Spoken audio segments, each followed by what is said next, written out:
The following podcast contains adult language and themes, so don't say we didn't fucking warn you. You're listening to SarahTalk. It's political. You could run a fucking pet rock against Donald Trump, and I would vote for the pet rock. Yeah. That's where we're at right Yeah. Critical. One of the things that drives me nuts as an atheist is that my polling location is at a church. And I don't necessarily have a problem. I'm not going to burst into flames walking into a church. After being on this show and having heard your viewpoints on some things, my advice to you is don't test this. I won't burst into flames. And positively LGBT positive. In many states, you can still be evicted from housing simply for being gay or transgender. Stand and fight with us. Oh, and occasionally completely absurd. Oh, they're shutting us down. They're deplatforming us. I do a pretty good Alex Jones voice. We're turning the frogs gay. Okay, you're sleeping in a child's room tonight because there's no way you're sleeping next to me. That is disgusting. I'm going to have nightmares. And now, from Orlando, Florida, your host, Sarah Austin. Get your hands off of my damn mouse. Do we do this show anymore?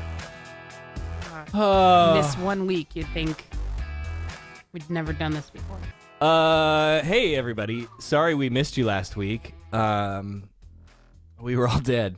And And we're not and far we're not from back yeah, alive. we're not all right.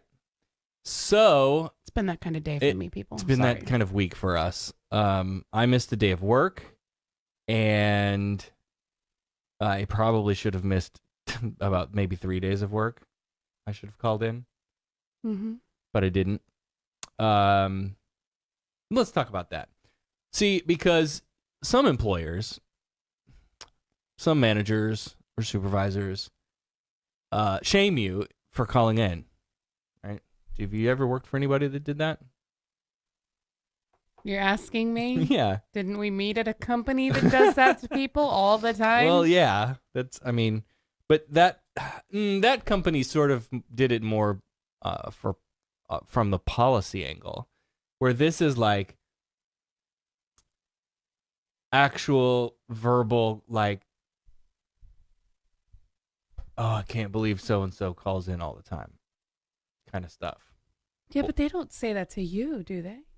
You never call in. No, but when I called in on Monday night, they probably said something about me to someone else about, oh, Sarah calling in. Yeah. Well, I know you did say one time somebody that has worked with you in both. There's a lot of them that have worked with you in both areas. Said you never called this much in. You never called in as much as you do now before. Well, back when you were childless and Right. trying to work 9,000 hours a week because you were only getting paid $12 an hour. Right. And that's the thing. Don't let me lose that train of thought, because I will. Okay. Before we go on, I'm about to cough my lungs up. So there will be some pauses in the show for me to cough myself stupid. Because trust me, you don't want to hear that. No. Okay, so Sounds like Duff. what was I going to say? Calling in shaming. Sick shaming. Yeah, I lost Parent it. It's shaming. gone. Sick child shaming. Okay, so yes. So that's the thing. I'm drinking hot tea tonight. Yeah. No alcohol. No alcohol. You believe this? This is when you know she's sick. So that's the thing. Like, when it's just me, that's one thing. Right. And I may get sick however often I get sick. Oh, I mean, I remember plenty of times like loading up the backpack or the lunchbox with boxes of NyQuil or Dayquil or whatever you needed to get through a shift. Sure. But when you have a family And your whole family is sick. and you're right, and you're the sole income provider, sometimes you gotta miss work to take care of the family. Mm-hmm. To take care of yourself. Get kids that are sick. It's just I just hate this culture of like, and they'll tell you out of one side of their mouth, don't come to work when you're sick because we don't want you to get everyone else sick. And then the minute you call in, they're bad-mouthing you. And here's another thing. So, some companies just have like a bucket of benefit time. That's all one bucket. Like the third party company that works with us, they have PTO and that's it. Personal time off. You can use that for vacation. You can use it for sick. You can use it for personal days, whatever. It's all just one big bucket of time. Whereas ours are segmented. We have a certain number of hours for vacation, a certain number of hours for sick, and so on. If you're going to give me sick time benefit hours, don't expect me to not use them. When you're sick. Okay, I'm over that. I'm off it. Okay. So, hey, we were supposed to last week. Sorry, we missed you. We were supposed to have on Nikki and Brent from the Unapologetics podcast. And we were sick. And then we rescheduled for tonight, and now Brent's sick. So Brent, feel better. Trust me, I know how it's going. It's not fun. No. Take care of yourself, buddy. Yes. Thanks. Russell said yes all the time. At a specific restaurant. Yeah. He was talking about, yes. Yes, I changed the banner at the bottom. I think it looks a little nicer. When I have dedicated show topics, instead of just saying episode 135, it'll say you know, whatnot. But I think it looks cleaner. Yeah. It's a little slicker. And I'm going to try to encourage on every show, even though we have topics lined up, this can be a call-in show. Phone line's always open. Now that I have it like set up on the screen the way I like it, 224-40 Sarah, 224-2724. I can't remember. 224-407-2724. I'm sick. It's right here. It's on the screen. Call now. Call now. We're so if you do call in, I'm gonna try to keep my phone somewhere where I can see the screen light up, so that I know you're calling. If that is it on vibrate? If that buzzes, is that gonna make the whole board go? Blah, blah? Nah, it'll be fine. Okay. Oh man, the chat's jumping around. I can't see it. My boss said that I can't get sick because I work at the hospital. What the hell? If you work at this hospital, you're more likely to get sick. Is your boss not science?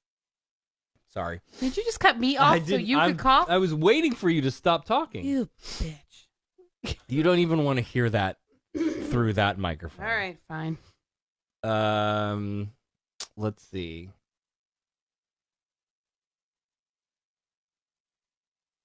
All right. So the quality of my voice, the pain of my throat will dictate the length of tonight's show. Once I've had enough, I'm just going to say forget it. Do I need to read some for you? You might have to. I hate my voice when I'm sick. Does anybody else feel that way? Not about my voice, about your voice. No, I never did. I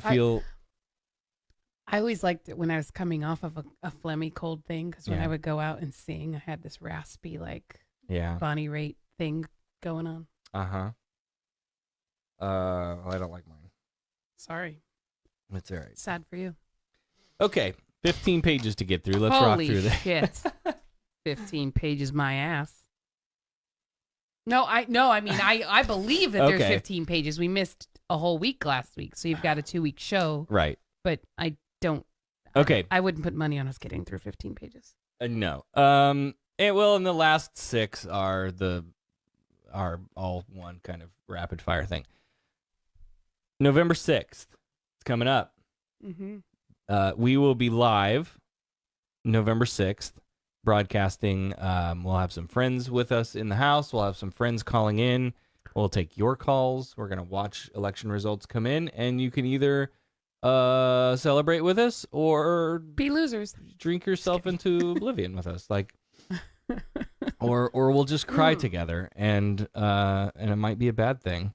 I got confirmation. Russell got his train ticket today. Oh, good. He will be here. Oh, good. There was a moment where we weren't sure. We weren't sure. So excited about that. We'll have some. You don't want to hear it through it. That time I purposely did it so you can hear it. Okay. Okay. We have a live studio audience tonight, and it's really random so and weird strange. and distracting and annoying. So if you see me, just get up and start screaming. Okay, so the first story. Vote. Before we do that, election night is coming up. We're going to do a live show. The whole point of that was tune in, but before that, vote. We voted today. We did vote today. Yep. And I don't know. I'm hopeful. But we'll talk about some of the specific Florida things coming up in a minute. So, the first story out of the gate tonight, more disgusting sex abuse and cover-up allegations out of the Vatican.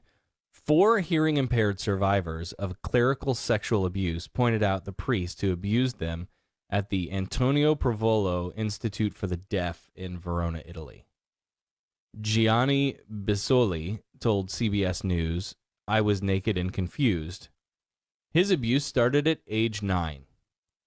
Alessandro Vantini said, "I would scream and cry because of the pain." He said no one could hear him scream because everyone was deaf.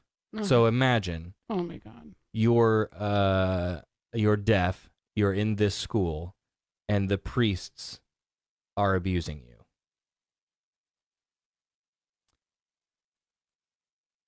Giuseppe Consiglio is one of the better known stories out of this case, a little bit more publicized.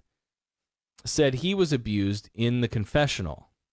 When the allegations surfaced, some of the predatory priests were moved to other schools, which is exactly what they do every time. And they started abusing children at the new school, too. Because of course they did. Big shock.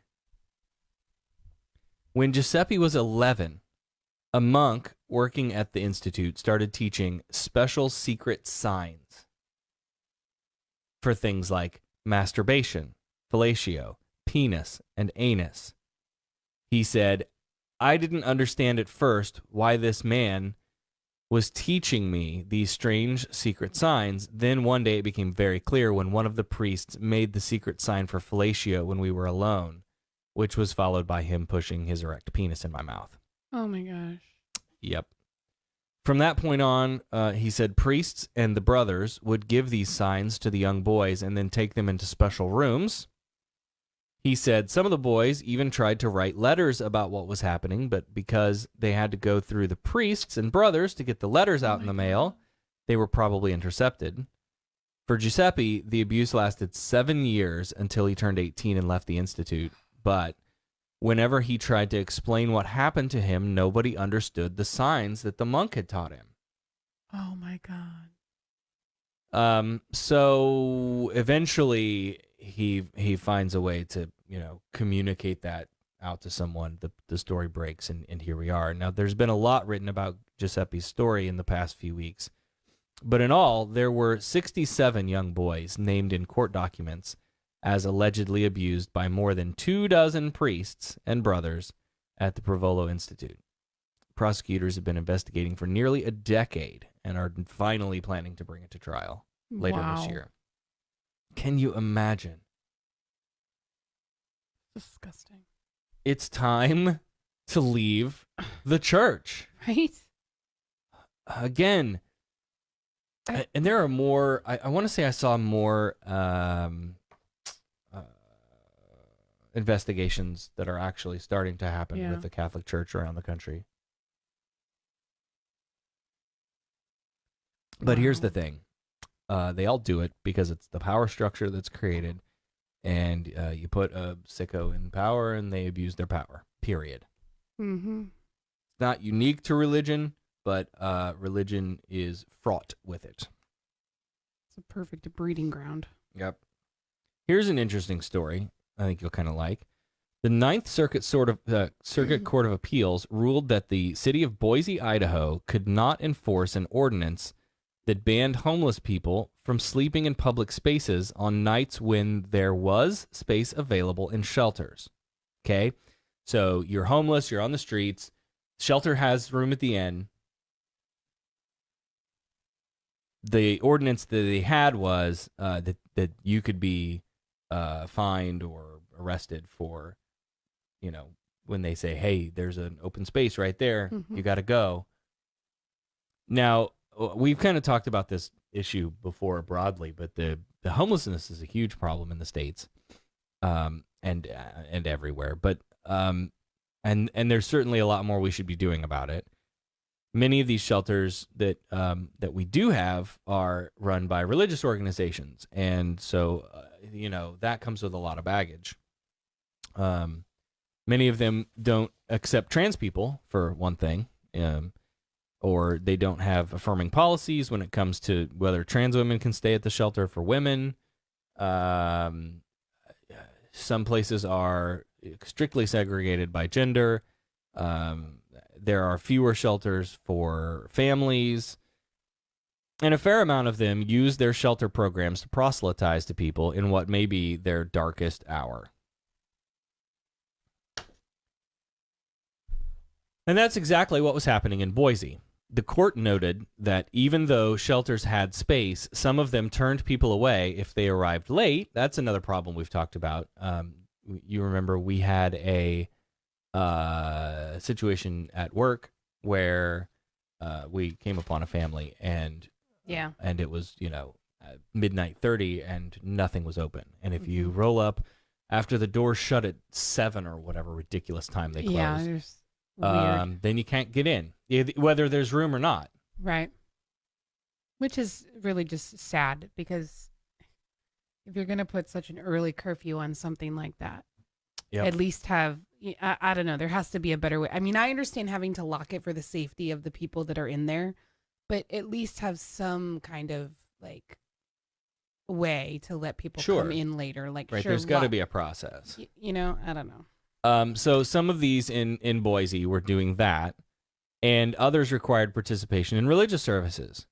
Judge Marcia S. Berzon wrote, quote, "A city cannot, via the threat of prosecution, coerce an individual to attend religion-based treatment programs." Okay. Right? We talked about that before, too, with the 12-step AA and stuff, right? The city of 220,000 has only 3 shelters. That's it? That's it. But 2 of them require residents to undergo what Judge Berzon called an, quote, intensive Christ-based residential recovery program as a condition of staying. Mandated by the court? 2 out of the 3. Is this mandated by the... No, the court is ruling on right, that's what I mean. The court is ruling on the ordinance that the city has. Okay. That says, making sure even though 2 out of 3 are religious and require religious, and there's room at the end, the ordinance says, get off the street. Okay. And the judge is saying, actually, no. Right. You can't compel them to go to this Christian-based program. Okay. That's better. The judge also noted that the city's policy of arresting homeless people on public property who didn't want to go to church camp violated the 8th Amendment's ban on cruel and unusual punishment, writing, quote, "The 8th Amendment prohibits the imposition of criminal penalties for sitting, sleeping, or lying outside on public property for homeless individuals who cannot obtain shelter. As long as there is no option of sleeping indoors, the government cannot criminalize indigent homeless people for sleeping outdoors on public property on the false premise that they had a choice in the matter." So you're an atheist, and you're homeless. And that's your option. Your option is to go to Jesus camp or sleep on the streets. Oh, man. And I like this ruling. Yeah. Because it makes sense to me. It follows the Constitution. They're saying you cannot be compelled to go to this religious service. Right. Because it's really like saying, well, you have to go to church first, and then you can, then we'll let you sleep here. Yeah. So I like that. Yeah. You can't arrest people for being homeless when the only other option would be to force them into mandatory religious program, which the government can't do. That seems constitutional to me. Right. And, it's sad. I mean, I know there's homeless problems throughout the country. And I remember being, 20 years old, and we would go down to South Beach, and there are tons of homeless people in Miami, and you go walk through South Beach, and if you're there late enough at night, you see them start to find their, hidey hole where they're going to sleep for the night. And I remember being 20 years old and not homeless, but having a little too much to drink with all my friends. And we decided that instead of paying for a cab, it was already 4 a.m. We're just going to go lay on the beach for a couple of hours. Sure. And we saw tons of homeless people being told to scoot along, but nobody ever told us to scoot along. So I think it makes me wonder, like, just having seen that and experienced I'm going to camp out on the beach overnight with my friends. Right. Where maybe 100 feet that way, there's a homeless man camping out, and he's told to move, but they're not telling us to move. It's weird. So it just makes me wonder if there's not a bigger issue with profiling of people, and we know they're homeless, so let's see, I don't know. I mean, there's always Here's another thought. This is not to say that, clarifying my positions, you can have a church-based homeless shelter that doesn't proselytize, right? Yes. Why not? I'm a pastor. I have a church. We open a homeless shelter as part of our, part of our program. And we can call it the New Life and Faith in Jesus Christ and Holy Book Ministry, or whatever you want to call it. It could be called that. I'm fine with that too. And when someone comes in, we say, "Hello there, welcome, come eat." Right. The end. Right? There's no "let us pray."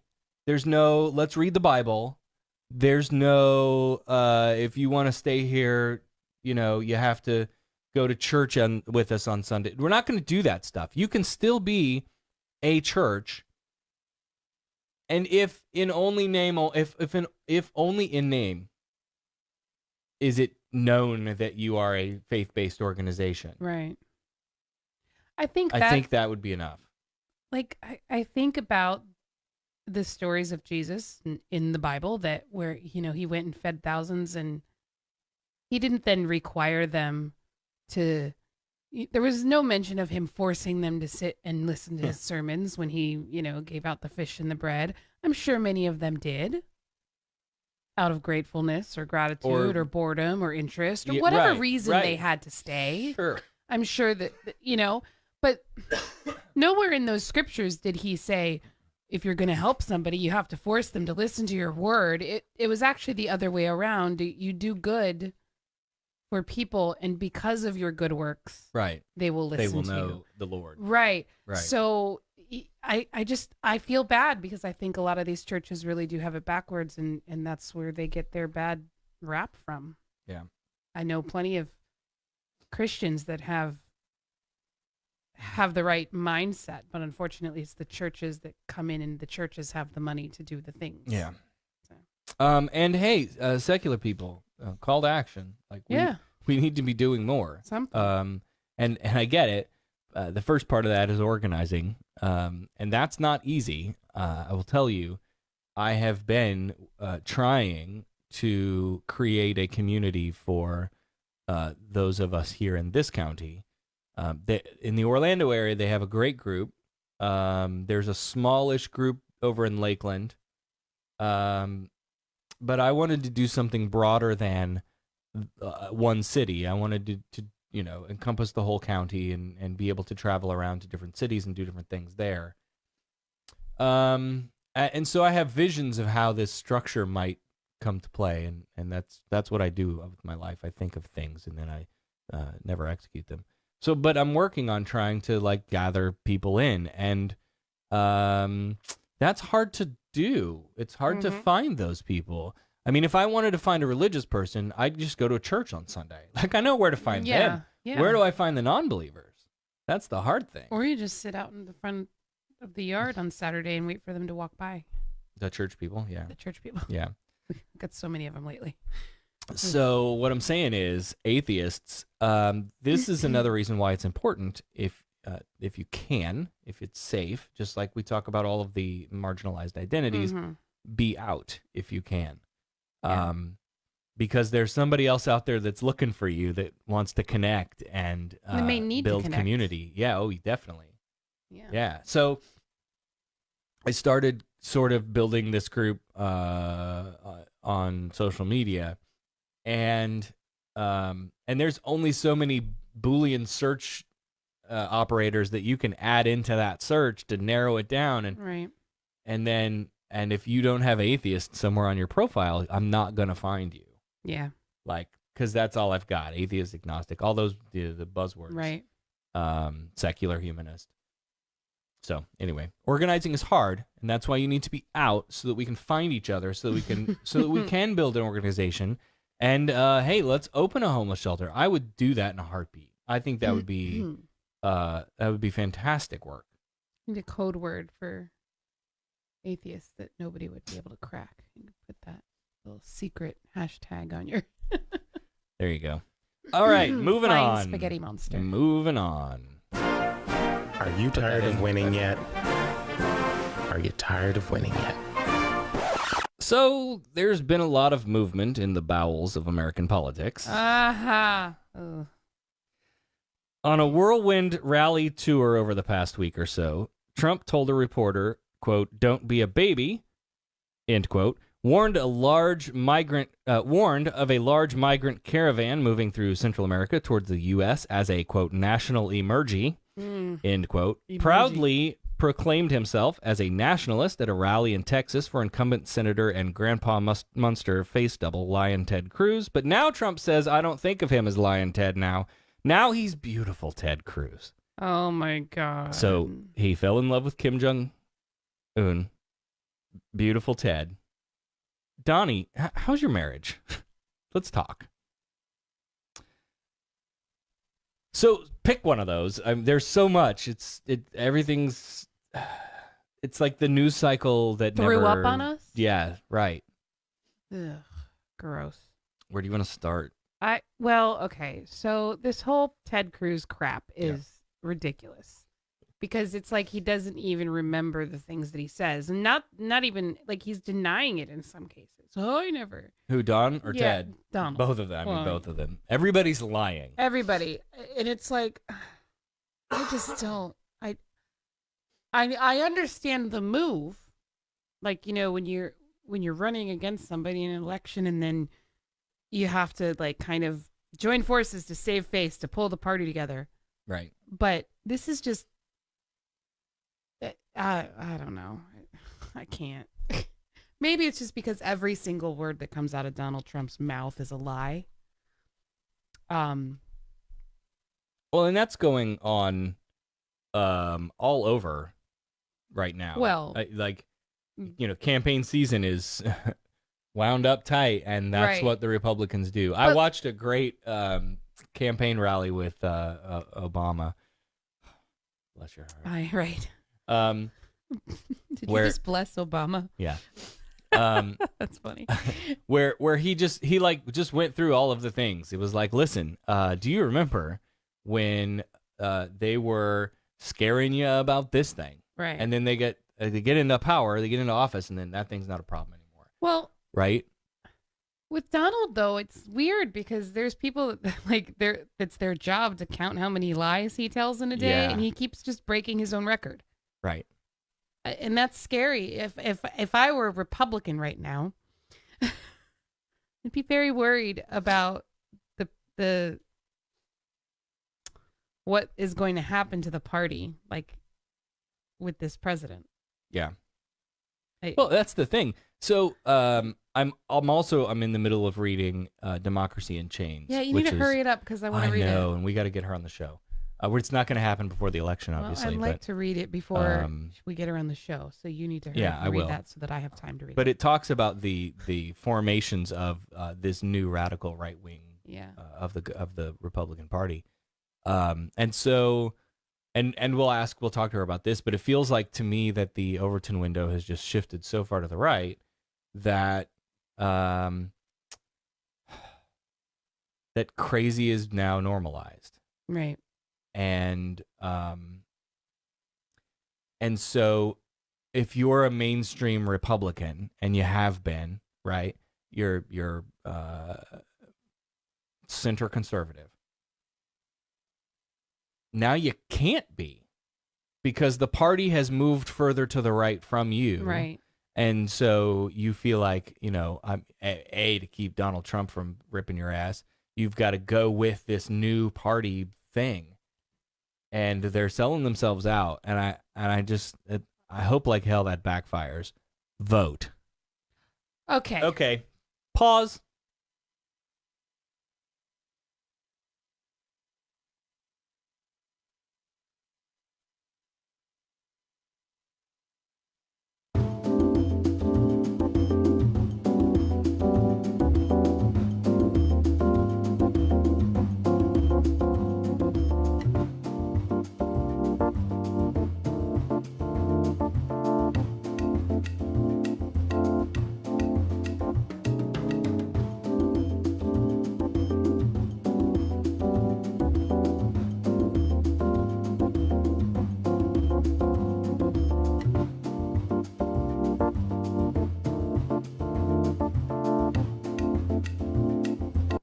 And we're back. Oh. Good What'd you night, miss? Dan. Oh, bye, Dan. Enjoy your party.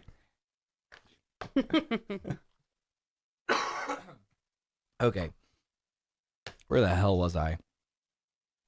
The right shift to the right and the Right. So anyway, I just think eventually either those mainstream Republicans are going to have to take their party back, or we're going to smash them in 2020, or hopefully vote coming up. I was watching something the other day, and it was a new poll that's out, and apparently they're polling Republicans, and Republicans are now saying that they feel bullied in the workplace. Yeah, no. Which is hilarious, because the Republicans are the ones that are always calling all the Democrats the snowflakes. But now the Republicans feel bullied. So Victoria brings up a good point. This is kind of where I was headed with that.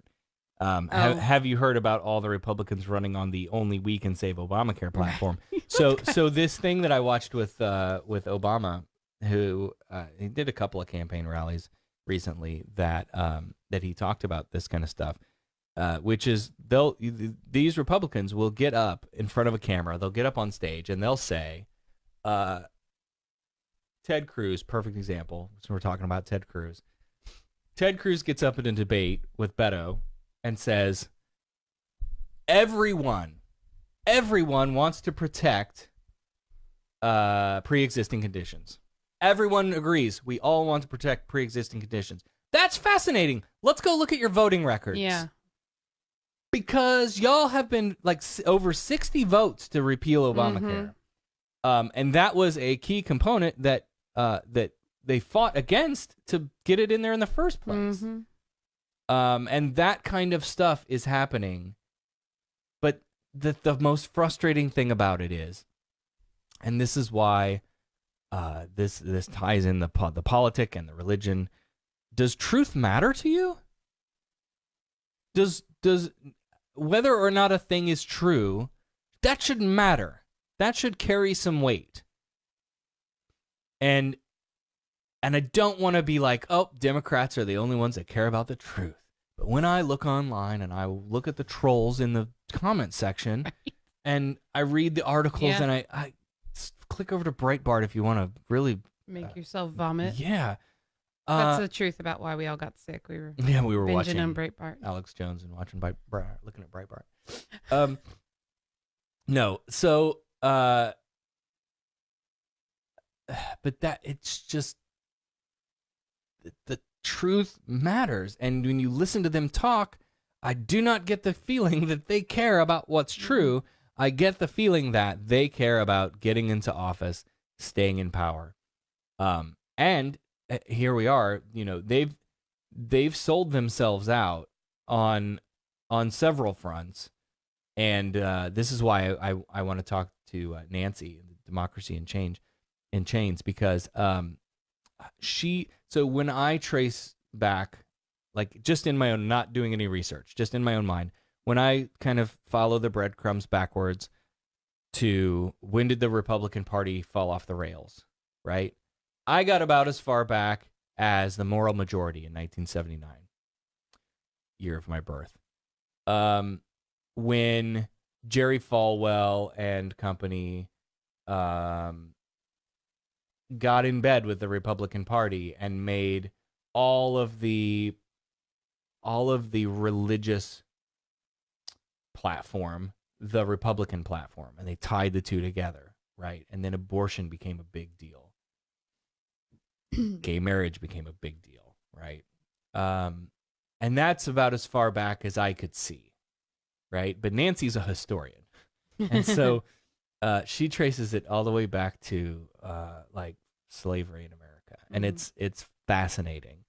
But it's an interesting look at how that party just was infiltrated from the outside and changed from within, and I thought it was interesting. But anyway, we'll see what happens. But we're talking about Ted Cruz. Have you seen? This is brilliant. Stephen Colbert, their team did a television ad for Ted Cruz. Did you see this? No. Oh, this is great. You're gonna love this. You move your mic so I can see the screen. Stephen, don't sue us. President Trump headlining a huge rally in Houston last night, campaigning for Ted Cruz. Embracing Senator Ted Cruz, endorsing Ted Cruz. Giving a full-throated endorsement to Ted Cruz. I'm Donald Trump. Did you just say full throat? And I must tell you one thing about Ted Cruz. I have never, ever met a person that lies more than Ted Cruz. One of the great liars of all time. We call him Lying Ted. Lying Ted. He holds the Bible high and then he lies. He truly does lie. He lies so much. I mean, he lies badly. And you know what? That's what I do. Vote for Ted Cruz. I'm Ted Cruz. Donald, you're a sniveling coward. That's great. Oh my God, it's the funniest thing ever. I didn't get to watch the last Beto and Ted debate. Yeah. Did please tell me that Beto channeled me and just called Ted Lion Ted one time? Did you watch it? I did, I think, but I don't remember it. I was really hoping he would just kind of just throw one in there. He did. There was one that I watched where he referenced that he lies and like the president even, he said like the president even had a nickname for him. Like Okay. it might have been that. I was just but like, in come my on. sick, Yeah. I don't. Because I know he's not one to he tries not to sink to that level, but I was just like, come on. Right. Also, this week, 14 pipe bomb packages were found in the mail addressed to vocal critics of Trump, recipients including, but not limited to, George Soros, Hillary Clinton, President Barack Obama, Obama Attorney General Eric Holder, Obama CIA Director John Brennan, Representative Maxine Waters, Joe Biden, Kamala Harris, Cory Booker, with return addresses of Florida's Democratic representative and destructor of the 2016 Democratic presidential primary, Debbie Wasserman Schultz. Okay. And I think one was addressed to her also. Did you just skip the whole show and go to Florida Man? No. Oh. But this is quite possibly the most Florida man of all. And of course, Trump blames the media for stirring up violence, which is actually the thing that he does better than anyone. Mm-hmm. In fact, most of these targets of the bombs, he himself has personally attacked at rallies over and over and over and over again. And then has the nerve to be like, "It's not me. It's not me. It's the fake news media. Right. They're printing all this fake news, and it's shut up." Right. Now, I had my money on Okay. white evangelical Trumpican male. Yeah. I had my money split on those four. I only got 50%. And what you didn't see coming was So the guy they arrested, of course, is a Florida man, 56 years old. Drives a van completely covered in pro-Trump stickers. I got that right, man, pro-Trump. He had apparently told coworkers at some point that he's American Indian, but his cousin said he was Filipino-Italian. No word on religious affiliation, but I did see... Makes me wonder what he thinks of the immigration policies that his Yeah. blessed president is. So I did see, after I wrote this, I did see on the news this morning that there was one article that said, there was one video that was, here's what we know about Caesar, whatever his name is. And one of the things was some people describe him as a churchgoer. So I might be 3 for 4. Yeah. Okay. But that doesn't necessarily mean he's evangelical. No. Especially if he's got some kind of mud heritage. Who knows what kind of religion he's prescribed to. True. He might be a Mormon. Oh my. The other thing I saw is it looks like his attorneys are already laying the groundwork for he's an 11-year-old in a 54-year-old's body or whatever, however old Oh he my, was. are you kidding me? 56-year-old. What the hell? Yep, they've already started laying that out. No, Oh, you're not going to 14, get away sorry. with this. They said he was a 14. He had the 14-year-old mentality. Just because he didn't graduate high school doesn't give him a free pass to... Right? Wow. I don't know that he didn't graduate high school. That's just where my brain went. Like, Yeah. Yeah, we don't really know. But so some reports said he lived in the van. Some said that he lived with his parents after losing his home to foreclosure. Like there's a lot going on there, but it's the rhetoric that's causing stuff like this. And did you see all the people that are false flag? It's the Alex Jones thing again. Oh, can I do Alex Jones sick? Alex I bet Jones? you could, but please don't. Oh my God, it's a false flag operation. Oh God. I have not been nauseous for like 3 days now. The liberals are sending the packages. They don't want you to know it's them. No. You can't leave. No. I'm not leaving. Oh God. I'm gonna get my puke bucket. Oh God. Okay. I won't do it again. Stop. But anyway, like that's the new narrative, right? That someone on the Democratic Party set this whole thing up because, again, Republicans seem to have a trying relationship with the truth. Trying, really? That's very, very generous of you. I'm struggling for words. But they love conspiracy theories is what I'm talking about. And that's why they love Breitbart. That's why they love Alex Jones. Sure. Because that's Alex Jones was spitting out, children at Sandy Hook were crisis actors nonsense. You've And got that to remember 9/11 was an inside job and all of this stuff. You've got to remember that the majority of these people also believe in fairy tales. Mm-hmm. Right, that's my point. So their brains have already been worked into this sense of gullible ignorance. Yep. And then there's the authoritarianism, right? This Trump is my guy. Trump is so much my guy. I can't possibly imagine anybody like me doing a thing like this. So it must have been the other guys. Right? Yeah. And you hear him talk at these rallies, the liberals this, the liberals want to take that, the liberals are going to do this to you, the liberals, and it's just this constant rhetoric. And the thing that's scary about it is that you can take Trump's own words. Oh, this is your guy? And you wouldn't do something like this so he couldn't do this? Okay, so then take his words, grab him by the pussy. Would you do something like this? Because he would do something like this. So, but they won't take that. Yes. Well, that's true. But that's just locker room talk. That's just that wasn't really right. He wouldn't really do that. But in the authoritarian mindset, like he can do no wrong. In the same way that God is good. Yeah. Even though he flooded the entire earth and killed everything but one family and a handful of animals. But God is good. God is good all the time. He's my authoritarian figure. He gave my child brain cancer, but I love him. Or he didn't prevent my child from getting brain cancer, but I love him. He's good. Or he didn't stop the brain cancer and heal my child, and my child died, but now he's in heaven with Or Jesus, who I or love. he let my pastor rape my child repeatedly. All of that. It is deference to authority, and that is a problem.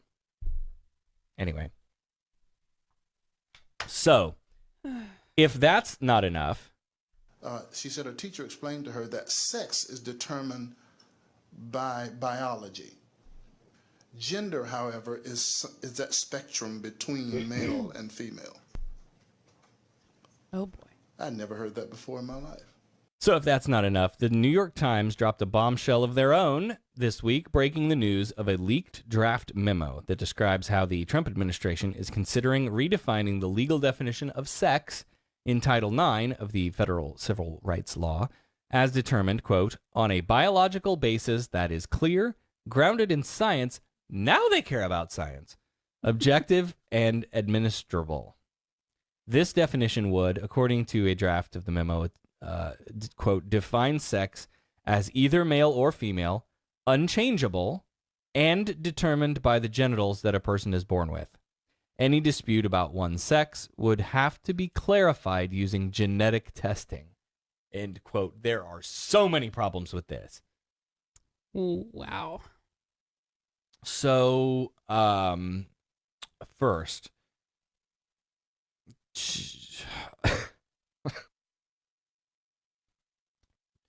I watched Dr. Phil. Not on Dr. Phil's show. I would never watch Dr. Phil. He was on a late night. It might have been Colbert. I watch a lot of Colbert. I was gonna say, when do you have time to watch Dr. Phil? At night. Between at night. all of your Jimmy Fallon and I watched a great carpool karaoke. Okay. Sorry. And Dr. Phil said, like, look, you can change, like, you're going to change words and make them mean different things and define people out. Like, that's not how it works. That's just, that's not, the people are still there after you change the, right. Like, that's not at all how that works. So the distinction to be made, though, is it would define us out of existence by law. Right. Which is the problem, right? Yeah. So we're talking about federal protections in the civil rights law on things like housing and public accommodation, education, and so on. Now, they, this was a draft memo, first of all. It's but it shows their intentions. Then and there's legal precedent, right? There are a multitude of cases of legal precedent where sex was not interpreted in this way, right? So the courts, to a point, have already gone beyond this. Like it's settled in the courts. But the two major things that I think we should address here, and again, right, keep in mind it's a draft memo. It's not, it's not finalized. They haven't introduced a bill or anything, right? And that's one, a condition known as intersex, and two, genetic testing. So first, intersex, we've talked before, describes individuals born with sex characteristics that are not typically male or female, and this can present as variations in genitalia, reproductive organs, hormones, and chromosomal patterns. The most thorough research finds, you may not have known this, intersex people constitute around 1.7% of the population, or about as common as people who have red hair. Oh, next they're coming for the gingers. Think about, run, Russell. Think about all of the people that you know and work with, and like look around the room at all the redheads the next time you're in a like 12 public people just setting, popped into my head, and there's that many intersex people and that those you are probably just don't naturally know redheads about. Yeah, right. So for some you may have to do further study. Is there a test to find out if you're genetically a ginger? Genetically check if the curtains match the drapes, right? Isn't that the not test? necessarily. That's not always. Yeah, okay. It's not always accurate. So the thing about chromosomal patterns is important because a lot of people think that humans are only either XX or XY, right? Yeah. Female and male. That's the simple. That's how they understand it. I saw somebody comment on one of these stories that was like, you're either XX or XY, simple, 5th grade science book, whatever. And they dogged on this person hard. Like, great, now go read a college level science biology book, and you'll learn that it's not that simple, right? Yeah. If you're coming at the world with a 5th grade education, that explains a lot. Right. So I find it interesting that now Trump and his cronies are saying they want something grounded in science. Well, the science tells us there are many variations, XXY, XYY, XXX, which is dirty movies, and even XXXX, which is really dirty movies. XXXY, XXYY, XXXXY. It just goes on and on. There are so many different variations in how your chromosomes can be XYZ. In that case, you're an alien. We've been looking for you. Come to Roswell. We have your ship. And that brings us to number 2, genetic testing. If the proposal is, I tell you I'm a trans woman, and you want to scrape some cells, zoom in with a microscope, and figure out my chromosomes. What if I'm neither XX or XY? What then? What do we do then? Right? If your thing is we're going to do genetic testing if there's any ambiguity, and then that's what we'll go with. I just don't understand how this isn't an invasion of human rights. We don't care about human rights. Don't you remember? Oh, no, that's the next story. Oh, crap. We're not that far out of the gutter yet, I guess, if we're still... Victoria says, if they start with us, trans people, who's next? Minorities, non-Christians? This is the very top of a very dangerous slope. Yeah, and I hate the slippery slope because that's a very right-wing tactic to do. But and in fact, I might even turn that mirror around, right? So don't you think it's interesting that this dropped into the hands of the New York Times 2 weeks before the midterms? Uh-huh. Interesting timing, and I don't want to be a conspiracy nut, but sometimes there's like breadcrumbs in politics, when you're trying to control the news cycle, when you're trying to motivate your base to get out and vote, when you're trying to, all of those things. Like I don't want to sit here and speculate on, which team had it and who's what their goals are and all of that stuff. I'm not that kind of crazy conspiracy theorist, but it's interesting that it's just a draft. It's not a formal proposal or anything.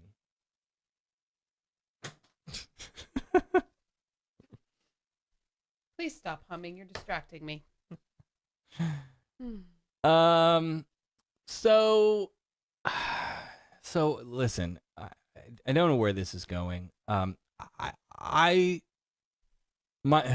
Eric says, tell us about your conspiracy. My conspiracy is this. My conspiracy is that this is a nothing burger because we've heard other lead Republicans who have made transgender issues an issue in the past. What the hell's his name? Is it Abbott in Texas? Yeah, I think that's the Greg guy. Abbott? I think that's the guy. Came back and said, I'm not. Yeah, that doesn't sound like who it was. But anyway, somebody in the Texas debate for governor, right? Hey, is this going to be on your legislative agenda again? Because in what was it, 2016? Right. They called a special legislative session to deal with this thing in Texas. And he didn't say this is not on my agenda, but he said this is my agenda, and so that's not on my agenda, right? So he didn't come right out and say no, that's not something we're going to do. I think it felt like he was trying to put space between that and his right platform. Like he didn't want to come out and claim it, right? But he wasn't going to deny it either, kind of thing. Right. Yeah, kind of playing the neutral space. Right. So I don't know that this will become anything, part of me thinks it's just jingly keys before the election, getting people riled up.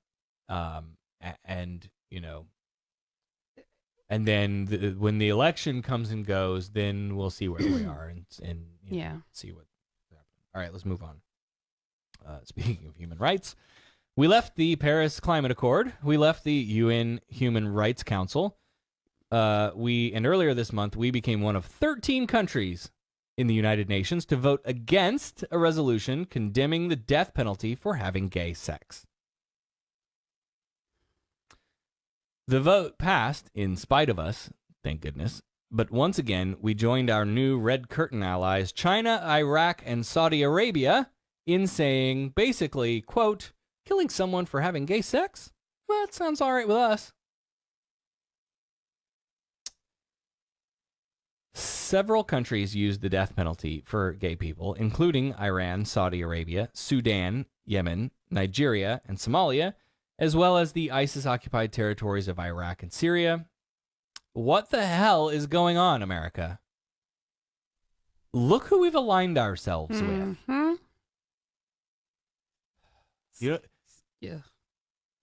Don't believe that the Russians hacked the election, that they had anything. Don't believe that this, and then here we turn around and like, look who all we are siding with on all of the things. Now, oh,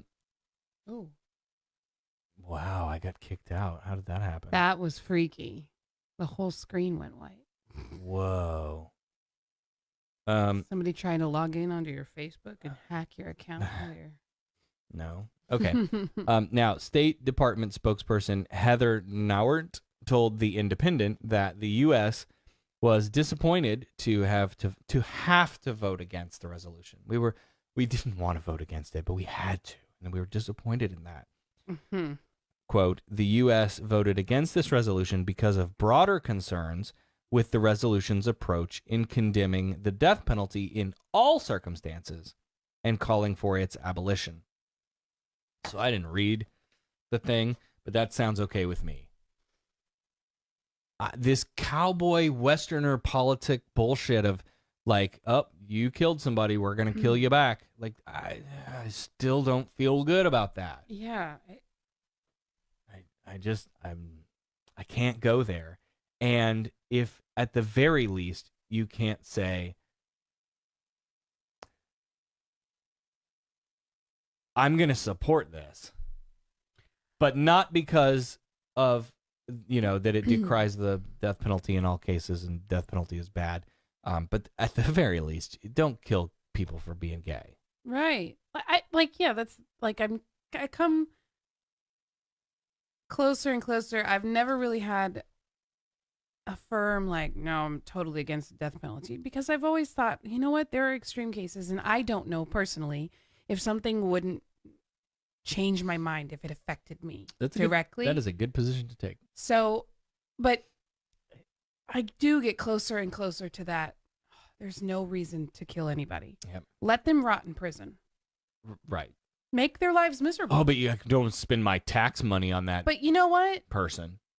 I just feel like if it was somebody that I loved that did something horribly and everybody wanted them to die, how would I feel in that situation? And then, but you have to take it back and go, if somebody came into my house and did something horrible to my family, would I want that? Of course I would, probably, depending on the, But you're acting emotionally. Right. So, Should we punish people emotionally? No, I don't think so. Right. That's where I pave my path. Right. But I do try to not make a firm decision on that, because you never know what's going to change your mind. But I think that this is very ridiculous. I would think the only time it would be acceptable in my mind would be an eye for an eye type of situation. Yeah. But you don't kill somebody for who they're having sex with. That's just stupid. And even if it's the eye for an eye thing, right? Like, first of all, the Lord thy God said, "Thou shalt not kill." Yeah. So that's okay if you killed so you kill somebody, I kill you. Somebody has to kill me because I killed you. Right, Like, well, yeah, when exactly. does that stop? Well, that's exactly where. Yeah, that's where I was going, and I got derailed. But how are we? I would probably move closer to the firm opposed death penalty position if we had better treatment options For rehabilitation. Yeah. If our prison system wasn't punitive and actually tried to rehabilitate people to get them back into society, or determine if that's impossible, and if that's impossible, then we have another plan. Yeah. Then I think I would move closer to that. I just had a great idea. We should take our current administration, move them all to Alcatraz. We can make Donald Trump the czar of Alcatraz. And then we can send all of our criminals there. Right. And okay. Then he can rule the criminals because that's what he's good at. Right. We can call him a czar. That's funny.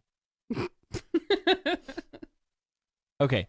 So, we did a lot of talking about Kavanaugh's confirmation to the Supreme Court, sounding alarms, what that could mean for gay marriage rights, what that could mean for women's bodily autonomy, reproductive rights, and like Trump's election brought out some of the worst in America, so too did Kavanaugh. You just got kicked out again. The hell is wrong with this thing? I have so much editing to do tonight. So Eric Barber, city councilman in Parkersburg, West Virginia, happens to be one of those people. Proving that he doesn't understand women's rights or basic grammar, he wrote a comment in a Facebook group for locals, quote, "Better get your, Y-O-U-R-E, better get your coat hangers ready, liberals." And if anyone doesn't know what he's referring to, shame. Other members of the Facebook group were able to take screenshots before the comment was deleted and called him out. So at least there was some pushback, some opposition. A quick jaunt through Barber's public posts came up with some troubling statements about the LGBTQ community as well. But that's not all. Last year, a local newspaper, the Parkersburg News and Sentinel, reported he had been arrested on misdemeanor charges of disorderly conduct and obstruction. City councilman. But that was only a blip on a fairly robust criminal record. In 1999, he pled guilty to 2 counts of breaking and entering. Whoa. One of petty larceny, was sentenced to 2 to 10 years in the state correctional system, released on parole, but that was revoked in May of 2003 when he was arrested on multiple charges, including felony counts of fleeing while DUI and attempting to bribe a state police trooper. He eventually pled guilty and went back to jail. Court records show his parole ended in 2006. In 2012, his driver's license was revoked for DUI, and he had an outstanding warrant for failure to appear in 2013 on a marijuana possession charge. And in 2016, he was charged with driving on that revoked license from the 2012. You keeping track here? Damn, boy got a rap sheet. And became a city councilman. How the hell did that happen? Jay, America is the land of opportunity. Here I'm sitting here thinking that I'm not going to be able to do anything with my life because I've got like a couple of red light camera tickets. And, you can be anything. And no education. If Trump can be president, you can be anything. I guess. Somebody timestamp that. I'll use that for something. 3 months after his arrest last year, he left the Democratic Party because a local party leader was supporting church-state separation, which he said was basically anti-Christian rhetoric.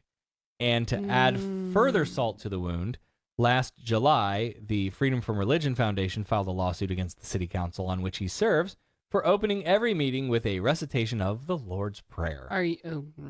So let's bring it all home, because I forgot where we started this story after all of that. The non-Christians should just butt out of the city council meeting. He doesn't like the queers, and he's thrilled that newly sworn-in Supreme Court Justice Brett I Like Beer Kavanaugh might gut or even overturn Roe v. Wade, at which time women will just have to coat hanger their fetuses away. America. Oh, wow. And that's exactly what will happen. Yeah, it is, which is horrifying. So, let's have a laugh. Let's give this guy the mocking he deserves, but let's not forget that he's right about that. If the Supreme Court reverses or damages Roe, you don't get rid of abortion. You just make them unsafe. You force women to go back to the back alley abortion because they can't get it safely done legally. Oh my God. So it will force them to do it in a way that is even more harmful to their health. And Republicans are trying to tell you right now that they care about your health care.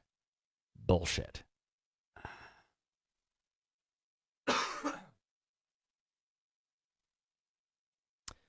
So,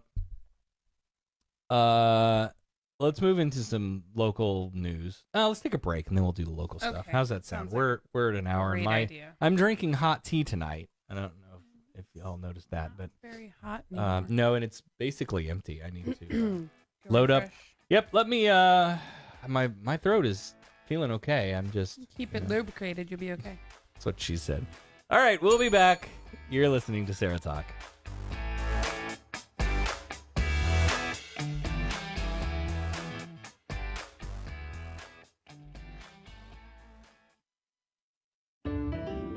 Hello, my friends. This is Sister Mary Atheist of the Church of Religious Avoidance down here in Bumblefuck, Alabama. Now, my friends, my people, my brothers and sisters, do you feel lost? Do you feel that swelling urge to be a part of something better? Well, let the word of SarahTalk help you. If you've never known the word SarahTalk, learn it, live it, love it. Can I get an amen? No? Good, 'cause we don't do that shit around here.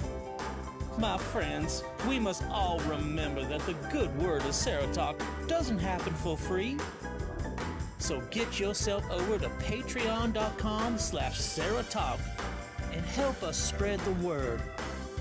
Plant that seed and help it grow into secular, peer-reviewed empirical evidence for the good of all. In the name of the Sarah, the Becca, and the science-based podcast, amen, hallelujah, and holy shit. I was feeling so alone. I was going through a really difficult time. I was embarrassed and a little scared. I didn't want to bother anyone. I didn't think they'd understand. I thought it would just make things worse. It was tough at first, but I did it. It ended up taking a huge weight off my shoulders. I feel a lot better. I'm glad I asked for help. I asked for help. I asked for help. I asked my aunt. I asked my dad. I asked my teacher. I asked my mom. I asked the Trevor Project. Now, I feel like I can get through this. I know that I am brave. You can do this. You can do this. Ask for help. Ask for help. Ask for help. Ask for help. Ask for help. Whatever it is, ask for help. If you're thinking about suicide or need support, call the Trevor Lifeline at 1-866-488-7386. Trained counselors are there to help 24/7. Ask for help. In today's health-conscious society, you have many beverage choices. But do you know what's in all of them? So much sugar, sodium, and things you can't even pronounce. Dihydrogen monoxide. What's that? Sometimes you wish you just had a simple, more elegant solution for your beverage needs. Introducing H2O, the first ever chemical-free thirst quencher. H2O is simple, simply composed of 3 portions of 2 elements, hydrogen and oxygen. H2O means chemical-free, unlike water, which is filled with all sorts of shit. When we tested H2O, we found traces of no other elements. So pure, the bottle may as well be fucking empty, with all the same nutritional content as a breath of cool mountain air. First widely featured on Goop.com, actress Gwyneth Paltrow revealed that she exclusively uses H2O for her vaginal steaming process. After all, why use water when you can steam it with H2O? So now we invite you to run out to your local garden hose and drink that shit. Remember, it's not water, it's H2O. H2O bottled by Flint Bottling Company in Flint, Michigan. Product not actually endorsed by Goop or Gwyneth Paltrow. Please do not use H2O for vaginal steaming, or better yet, please do not steam your vagina. H2O is actually just water. Water is a set of molecular compounds. It's a chemical. Everything is a chemical. Hey everyone, this is Dan Hogan from Mesa, Arizona, and thanks for listening to Sarah Talk Podcast. You know, you're privileged to listen to the show. Not everyone gets to listen. I mean, the dead are not allowed to listen. they don't know what they're missing. Do you know why? Because they're dead. But if you're alive and listening, thanks, and enjoy the rest of the show. Welcome back to Sarah Talk. I am Sarah Austin. My deep FM radio voice tonight is brought to you by The Plague. We have exciting news. What's the exciting news? Have you come trick-or-treating at our house? Bernie's giving everybody 100 grand. I Just saying. can't even do this anymore. I thought that was hilarious. Oh, that's great. No, I like it. I should like put little Bernie on my Halloween bowl with my 100 grand. That's the kids won't get The kids that. won't get it though, so no. It would be You know what the wasted kids also won't get? I just realized that something's going on. on- They are trying to censor you. Who was it said there was the deep state? Victoria, I think. Was it Victoria or Eric? I don't remember. Anyway, I can't tell you because someone's trying to take over my Facebook. Wait, what? How have I gone too far? Because of the 100 grand?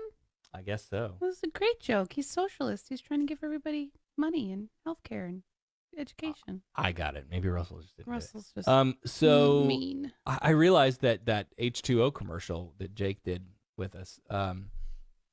One of these days, the H2O is bottled by Flint Bottling Company in Flint, Michigan, isn't going to play. One of these days, there's going to be a generation of kids that already. I mean, our kids probably don't even know what it is, right? Right. That'll be like Flint, Michigan. That's what's that? Right. Like, and they still won't have clean water. Elon's taking care of that right now. Yeah, I hope he can do something there because holy crap. So Victoria wants me to do an Alex Jones promo. Victoria, are you trying to wreck our marriage? I hate the Alex Jones voice. Is it because it's so good? What is? I mean, accurate, not good. What is duck? What are you talking about? Jeff says duck. Oh, I didn't see that. Somebody throwing something at me. Quack. Okay, so let's move on. Jesus. Was that dramatic enough? Duck again. Okay. In local news, and a content warning, which I probably should have said at the start of the show for all of the other terrible things we've talked about. But this one is really graphic. And what? Why? Content warning in the middle of the show? Yes. Okay. Go on.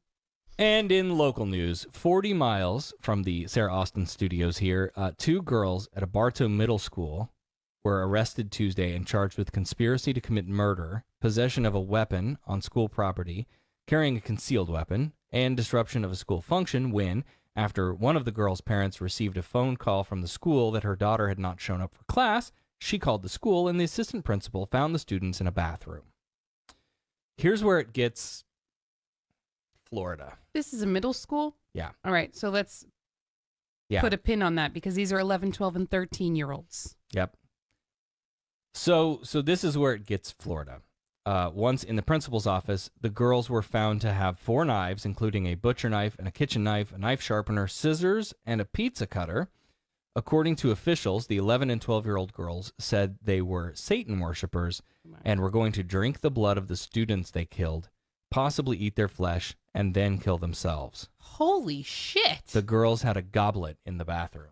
Oh, that's disgusting. Mm-hmm. What the hell? Upon searching the girls' homes, detectives found a hand-drawn map of the school and hallways that included the phrase, quote, "go to kill in bathroom," end quote. They also found a note which said, quote, "today is health lesson, thank Satan, we are doing this in a bit," end quote. Oh. And the girls' cell phones had messages regarding the plot.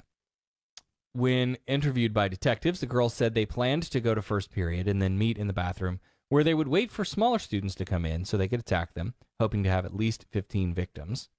They also researched online how to kill someone with a knife and where to stab so they would bleed out the fastest. Oh my God. A police affidavit said the girls came up with the plan after spending the past weekend watching scary movies together. Bartow police say this was all part of a plan to, quote, be with Satan. The girls were going to stab themselves and bleed out after they were done killing in hopes that it would make them worse sinners, ensuring that after they committed suicide, they would go to hell so they could be with Satan. Now, juvenile identities should be protected, of course, so I'm not going to say anything about them. However, the ledger, I'm calling y'all out because there was an article that they published where they named these girls. Oh, my God. And I don't think you should do that. No. I was stunned when I read that. They're and was underage. Like, what? If they're under 18, you shouldn't be allowed to do that. I'm not a fan of that at all. I mean, unless you have consent from their guardian or parent, which I still don't even think that's appropriate. No. Oh my gosh. But even with that, we don't really know anything about the families, right? Nobody's come out and talked about it. But I think there's a component of blame here that lies squarely on the shoulders of Christianity. And that's this. I was going to say, wait, what? For if there were no God, yeah, I guess there would be no Satan. It's true. Right? Our position is neither exist. Right? But where else are you getting the idea that there is a Satan? That's true. And that if you sin enough, if you sin badly enough, that's where you go in the afterlife to be with Satan. Right. Right? Where else does that come from if not from Christianity?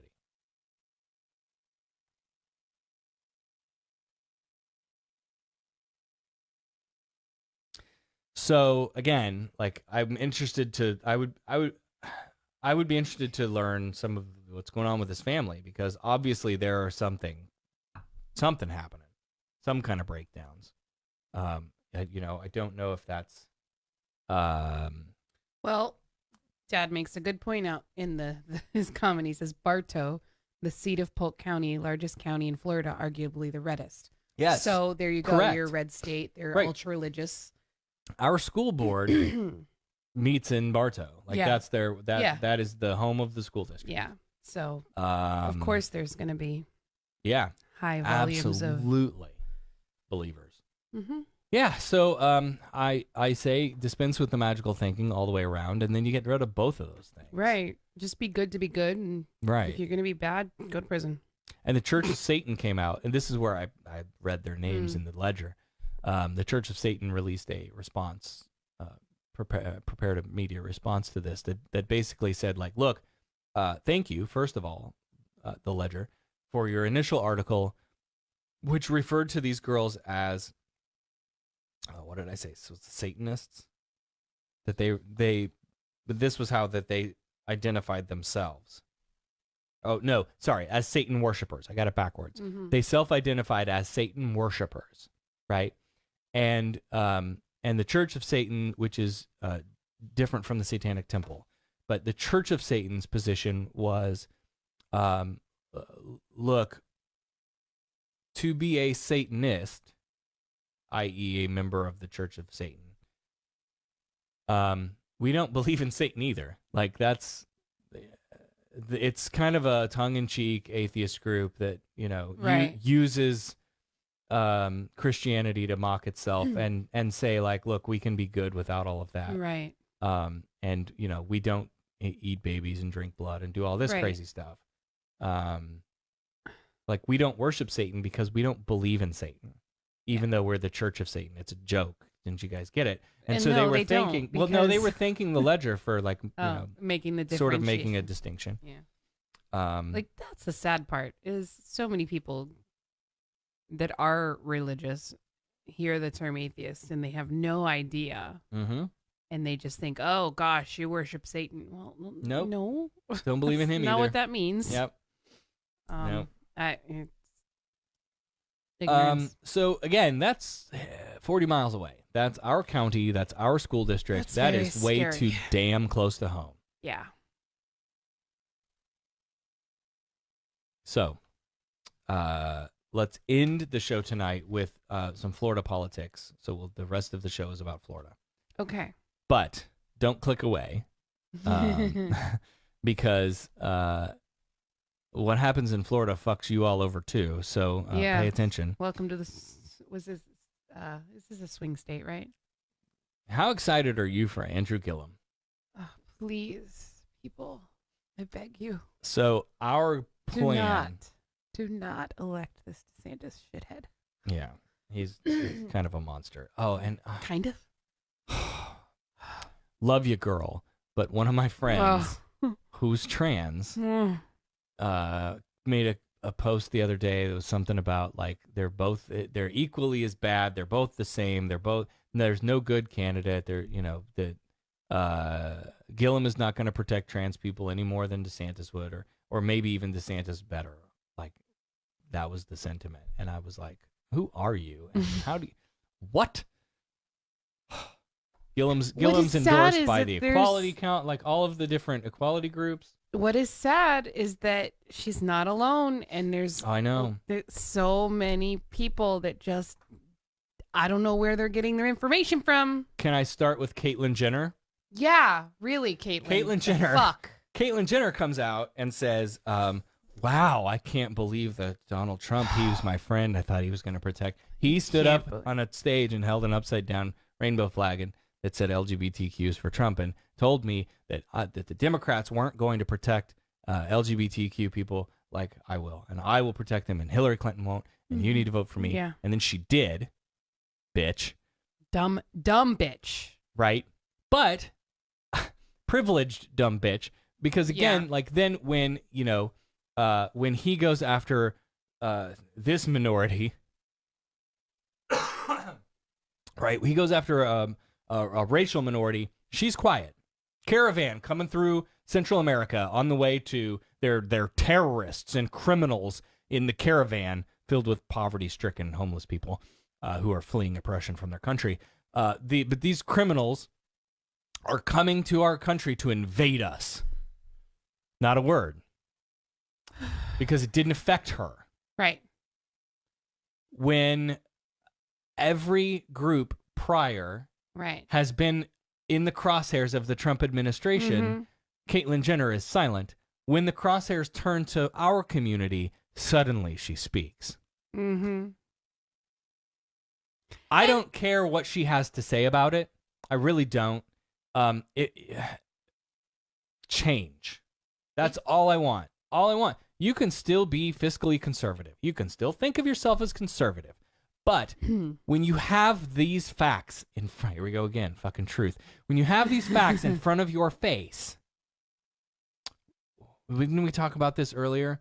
If you're unaware of something, right, your actions can sort of be dismissed a little bit. But the minute you become aware of it, you have to change. Yeah.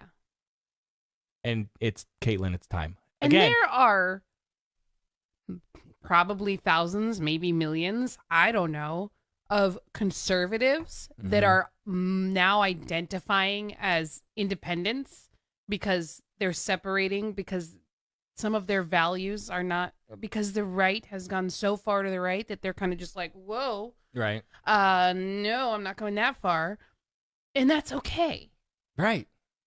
But you've got to speak up for yourself. Yep. And you've got to speak up for your brothers and sisters around you. Yep. And you've got to support your community, whatever community that is. So if you're a conservative evangelical and you believe one way, then that's why we have freedom of speech. So you can get on your little soapbox and preach your little message. But in times like this, I just don't understand. Her friends were all telling her, "Oh hey, yeah, on live, like on TV, like there's recorded, like documented discussions. So how she can come and say, "Oh, I can't believe." No, you didn't want to see, you didn't want to believe because you were voting with your pocketbook. Right. That's what that was. Right. And be honest with your position, right? If your position is, I care about me getting a tax cut more than I care about you being able to exist in society without discrimination. Right. If that's your position, be honest own it. You're a monster, but be honest about it. Yeah. right? Mm-hmm. I want to sidebar here into, and this would be a good topic for a full show, conservative trans people. I can think of 2 off the top of my head in my circle. Yeah. Just here. Yeah. Most of my trans friends that I know, that I have that I've met through the show and other things that are mostly liberal, but there are a few. Well, and I'm sure that there's I'm sure that there's a pretty good size. Sure. Because. Well, and this is this is what I wanted to talk about, because I think this is at least a component of that, which is the people whom I'm thinking of. And again, I'm not broad brushing here. This is just the statistics of the people who I know are all trans women. White trans women. And so as white trans women, we have lived a privileged life prior to transition. Mm-hmm. Right? I was a white dude in America. Mm-hmm. And that, nothing's going to happen to me. Yeah. I'm safe. I am, all the bad things can happen, and I might have a rough go of it, but I'm not as bad as, I'm not going to be as bad off as a bunch of minority groups, right? Until I transitioned. And when you transition, you lose a lot of that privilege. And so I think when I look at these specific people that I have in mind, at least, you're seeing a struggle between that old male privilege and the new trans identity, playing out, pulling them right both directions. I think that's a large part of it. Well, yeah, because your core values and beliefs and all of that stuff can change over time. Right. But then even and I mean, I know there's a lot of things that I go, and it's just a natural jerk reaction. It's not necessarily even anything that I can control or that I still, it's just, I don't know. It's the evolution of your psyche can affect the way that you react to social change. And right. But yeah, so if you've been conservative minded most of your life, and I came out of a conservative area. Again, we weren't encouraged to be political, to vote and be follow politics. That wasn't something that my parents really did. But when you did, it was in a conservative way. And when I moved away and sort of grew out of that, it wasn't due to my identity change. It was just probably coming to Disney. It was moving away from the small town, rural Midwest, conservative town, right, and into Orlando. Yeah. Right. We always talk about there is a divide between rural and urban. Oh yeah, and definitely. So, I didn't have Hispanic friends growing up. Everyone in my town spoke English. There was one family of color in the entire time that I lived in this town. So I didn't have to encounter those things. Right. Right. And then when I came here and experienced it, I was like, oh, I don't feel that way at all. And that gradually changed my political, social positions. But the trans issue, I'm thinking for some of these people, right? They still want small government. They still want lower taxes. They still want all of the things that the conservatives promised. By the way, they blew the deficit up. Deficit is a big problem. Yeah. But they don't care about that now because they got a tax cut for the rich people. So then you find yourself in a position where, my whole life I've had these political holdings, and now my identity is in conflict with the party that supports these things that I support. Right. I think this is a tough thing to be in, and I would love to talk to someone if you are a conservative trans person out there, and you're interested in talking about that, I think that would be a fun conversation. I think so too. I think it'd be great to get that side of it, the inside of it. Like if it's like tell me about your struggle. Like right. What are you thinking? What are you feeling? What's going on? Okay, so Andrew Gillum, we got way off track. Yeah, we did. Do you think he's got a decent shot against racist Ron? I hope so. Oh God, I'm making up nicknames like Trump now. Shit. Was that written down or did that just pop out? No, it was written down. Yeah. No, I actually had racist Ron DeSantis written down. Okay. In fact, the whole sentence was, do you think he's got a shot against racist Ron DeSantis in what is typically a right-leaning state? I hope he does. I worry because we're in a right. Because I know, like, just watching the history of Florida and all of the counties that matter are the red counties. Those counties that make the decision are the red counties. Mm-hmm. And so I worry. I feel like I need to find a bottle of Xanax before next week. Yep. Because I know my nails will be gone, or I'm gonna have to like buy a chew toy or something, because my nerves are gonna be shot after next week. Yeah. It's just for all of the Florida stuff. Like there's so much on the line right now that's just so worrisome. But the governor thing is scary to me because it's such a tight. It's too close for comfort. Yep. Current polling forecasts Gillum to win by 5 percentage points at this point, up from 3% prior to that latest debate. Which that latest debate, we are going to. I assume we're still doing this. Oh wait, what? Tomorrow. Oh yeah. Okay. Yeah. So because we were out sick last weekend, we're gonna make it up to you by doing a bonus episode. We're going to watch and break down the latest Andrew Gillum Ron DeSantis debate, and it was fiery. It was. I mean, there were some mic drops, and and Andrew Gillum is very like in your face, and I'm gonna. Like he's not good. He doesn't come. He's not like rough, but he doesn't sit back and take it. Well, so one of the questions was, I'll give you a teaser. One of the questions was something about all these racist people who support Ron DeSantis, and Ron DeSantis is a racist and all of this stuff. And which of course DeSantis was like, he went to he was endorsed by like racist leaders, and went to was a speaker at different events that were hosted by like white nationalist whatever kind of groups. Yeah. And Gillum says, look, I'm not saying Ron DeSantis is racist. I'm saying that the racists think that he's racist. Yeah.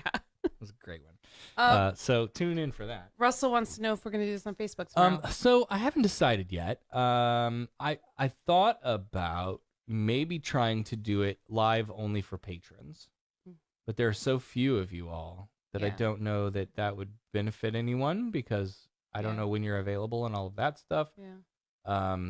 I mean, I don't know. We might. We'll decide decide that when it comes. But yeah, we're gonna record that tomorrow, and then I'll release it into the stream, and you'll have the 2 episodes kind of back to back. But that'll get us caught up. I mean, we could do it like we do this one live, and then just pull it right after. Yeah, right.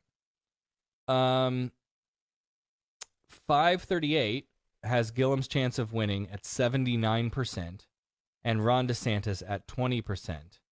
But don't listen to the polls. Vote. Yeah, because they all said Hillary would win. Exactly. And at 538, I picked that because that's the most robust reporting that you can get. But also, they're not always right. And I always wonder, like, these polls, like, who's paying for them? Like, are the Republicans saying he's going to win to fire up their base to make more Republicans go vote, right? Yeah. Yeah. But yeah, you can't look at this. Oh, he's got 5 percentage points ahead. His chance of winning is at 79%. Nothing to worry about. I don't need to go. No, vote. You go vote anyway. You need to go vote. Because this is based on with your vote. Without your vote, those numbers. Yeah, right. Oh my gosh. Now, there was a late-breaking story about the FBI investigation surrounding Gillum. Are you familiar with the initial investigation? No. So yesterday, documents were released that show Mike Miller, an undercover FBI agent posing as an Atlanta developer seeking to do business with the city of Tallahassee, was billed $4,386 by a restaurant owned by Adam Corey for food and drinks for a 2016 fundraiser for Mayor Andrew Gillum's Political Action Committee. And all of this after the Ethics Commission received 150 pages of documents, including text messages, between Adam Corey, lobbyist and owner of said restaurant, discussing travel that included the mayor, confirming that Gillum attended the Broadway hit Hamilton while in New York in August 2016, and that Miller provided the tickets. Now, in the debates, Gillum pushes back on this and says, look, my brother got the tickets, and I should have asked more questions. I assumed that he bought them. I assumed it was all on the up and up. I didn't ask the questions that I should have. And I know better now. Like, I've learned from that experience. Wow. But here's $4,000 some odd to a restaurant for, I assume, the catering of a fundraiser in 2016.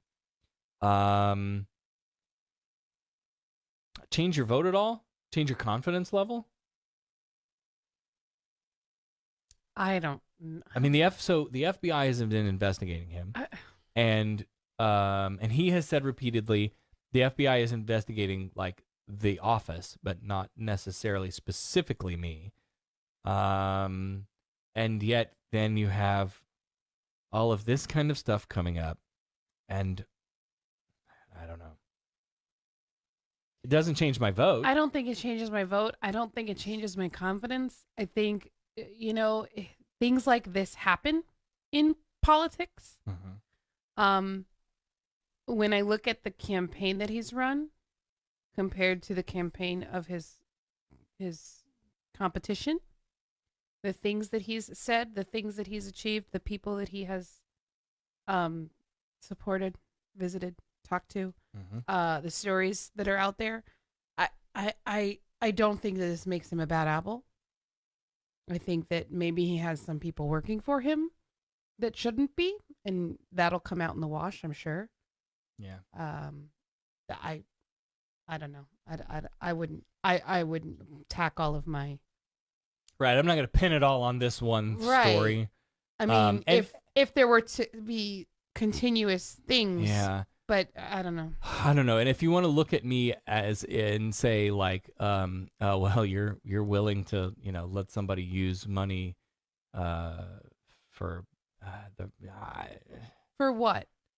I mean, yeah, it's a lot of money, but right. I don't know. I'd have to have time to sit and look and actually to make a decision on this one thing. But if I were to stack up pros and cons of both sides, right?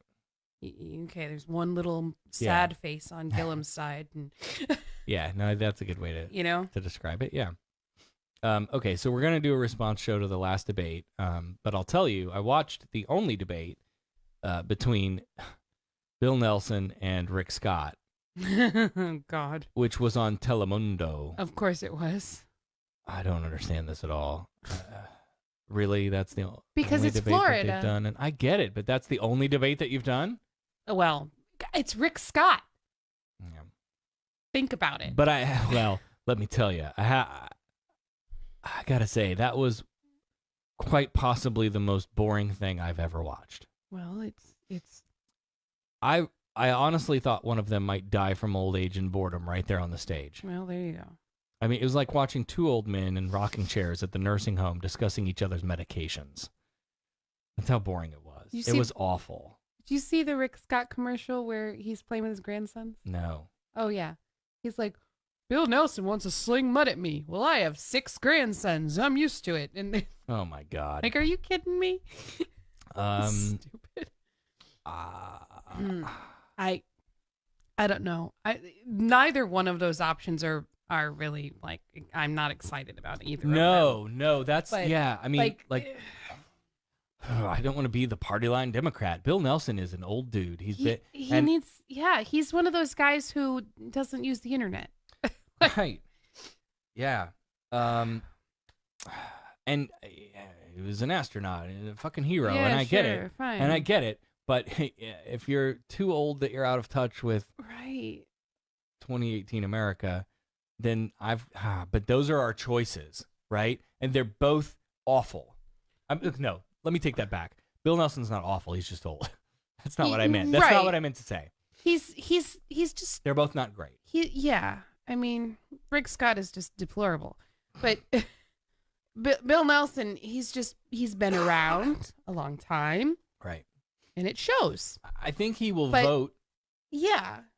For the things that we hold, But I also worry that because of his age and because of the time in which he grew up in, there might be things that he might not be as progressive on. Sure. That worries me. Yeah. I feel like we need the Carlos Guillermo Smiths. Yeah. And I love Carlos. And the Escamanis. We need more of them to step up to the plate. Yep. And they're coming. And they are. They're coming. More women are running for offices this year than ever before. More LGBTQ candidates are running for office than ever before. Right. This is a spark in this moment of time. Mm-hmm. And keep that momentum up, right? So vote for Bill Nelson because he's the better choice. Yeah. Right.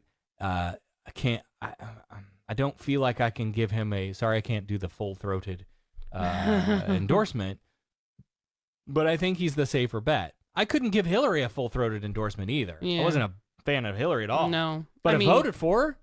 Well, I have more confidence in Bill Nelson than I did in Hillary, if I'm being honest. Right. But I didn't want the timeline that we're in now. Mm-hmm. And so if you want to continue the darkest timeline of all, then go vote for Rick Scott, I guess. But if you want to move the ball forward and be progressive in any possible way, vote Bill Nelson.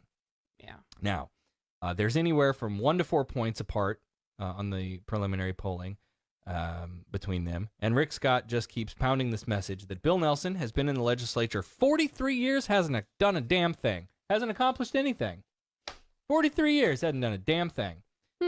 But look at his record, and he's done quite a bit, 43 years, particularly in categories of health, environment, and military. Interesting. Supporter of the military things. What? Isn't that the Republicans? I thought that was a red line. God. And Nelson, see, here's this. This is maybe where my problem is. So there is a political spectrum dot map that you can go look at on the internet, and it takes each of your legislators and plots them on a map of left to right, for political ideology, and then top to bottom is leadership, right? And is it color graphed like red? Yes, and it fades to blue. Yeah, purple in the middle. And Nelson is just about as centrist as they come, right?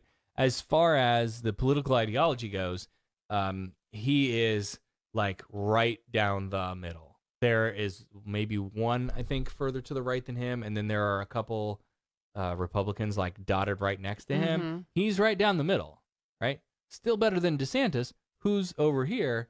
Right. Yeah. Okay. Then, of course, we have Darren Soto running for re-election in the House against Republican Wayne Liebnitzky. 538 has Soto's chance of winning at 90 to 98%. I don't believe you. Yeah. And I looked at their methodology. I understand.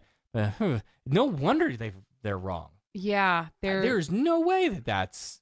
I mean, go vote for Darren Soto, please. Yeah, but I don't think that's accurate at all. So these seem to be the hot races to watch, and there are some local legislative races that were pretty interesting that we'll be watching also. But I thought it might be interesting to break down. There are 12 amendments on the Florida ballot this year. I had writer's cramp, people, just filling in the circles. part-time patron Russell actually asked about this a while back, and I shared some information with him, but I wasn't sure. Like, I didn't want to necessarily be too local on the show. Right. But this stuff is it's while it will be applicable to us, it's something to consider for all, in case you encounter some of this on your own.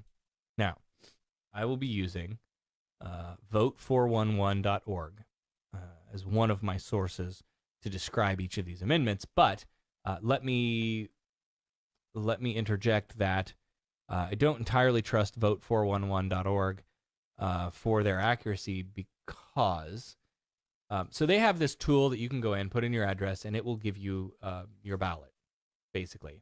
And then you can click through one race at a time, and it'll show you, who the candidates are. You can click on each one, and it'll tell you more about them. You can compare them, and then make your choice, right? And you tick the box and move on. When you're done, you can print the whole thing out. And it also does this for these amendments. It still has Kayla Tedder on the ballot. Are you serious? Yeah. But she wasn't on my ballot. I would have voted for her. For District 3, it had 5 people. As you know, there were only 2 because the primary narrowed anyway. So not entirely necessarily up-to-date and accurate on all of the local stuff, but it does give a decent description of what these amendments would do. Now, so I would suggest go to your elections website, print out your sample ballot if you haven't received it in the mail, and compare it side by side to whatever they have on there. Not even that, just take it with you. Well, too. no, I mean, if you're going to use this tool to go through and compare. So then you'll know who you actually have. Yeah, that way if theirs isn't accurate. Right. So these would be constitutional amendments to the state of Florida. Amendment 1. It adds a new homestead tax exemption for the assessed property value between $100,000 to $125,000. This amendment raises the homestead property tax exemption by $25,000 for homes worth more than $100,000. That would exempt the value between $100,000 and $125,000 of a home that serves as the owner's primary residence. Currently, there are 2 other homestead exemptions. One for the first $25,000 of assessed property value, and for the value between $50,000 and $75,000. So the third quarter, $25,000. Make any sense to you? Not really, but yeah. So this is why I wanted to do this, right? Like, if you're a voter and you may be energized by the governor's race in your state or by a senator, or I'm gonna go vote for Beto and go do it. But what's all this other stuff on here that I don't really understand? And if you don't, here's the thing, if people don't understand a thing on the ballot, what are they gonna pick? Eeny, meeny, miny, mo, or they're gonna mark it no. Right. Is what they're gonna do. Yeah. Right. No, I don't understand it, so no. Yeah. Right. Because it could be bad for me. So, based on that description alone, and not thinking about how you actually voted, how do you think you would vote? So, let me leave it at that. I was gonna play this game with Brent and Nikki, but unfortunately they're sick and can't be here. Based on that description, what would you do? I would cry because my ADD lost you at, like, what was the third word in? At A. Tax. Okay, so break it down. A homestead exemption, right? That's a good thing, right? Right. So the homestead exemption lets us file our address as our primary residence for taxation purposes. Yes. And we get a reduction on our home tax for the first $25,000 of the value of the home. Of the value of the home. Okay. And the third $25,000 of the value of the home. Okay. So basically $50,000. Okay. Right. So if you have a house that's worth $100,000, they tax you on a value of $50,000. Okay. All right. Right? Makes That's sense. a good thing. Yeah. So this bumps it up.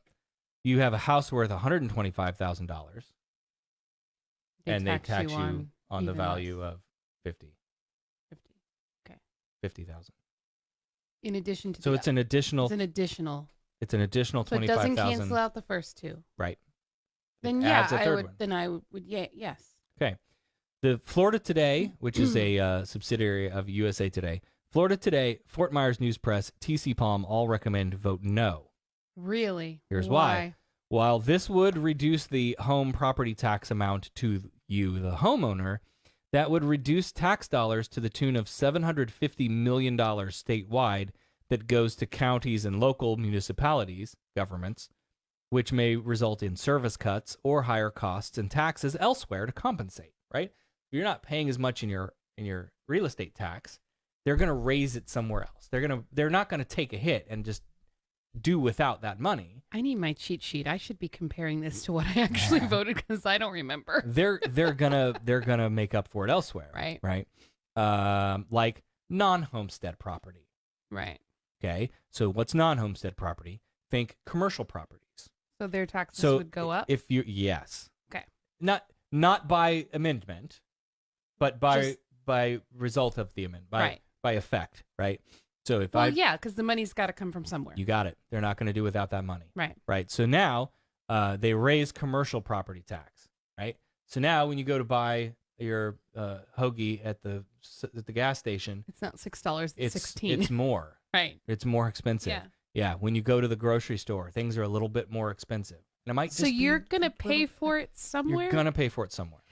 So what would be interesting to know is the statistics here, because all the homeowners that don't own small businesses are going to vote a certain way on this. Mm-hmm.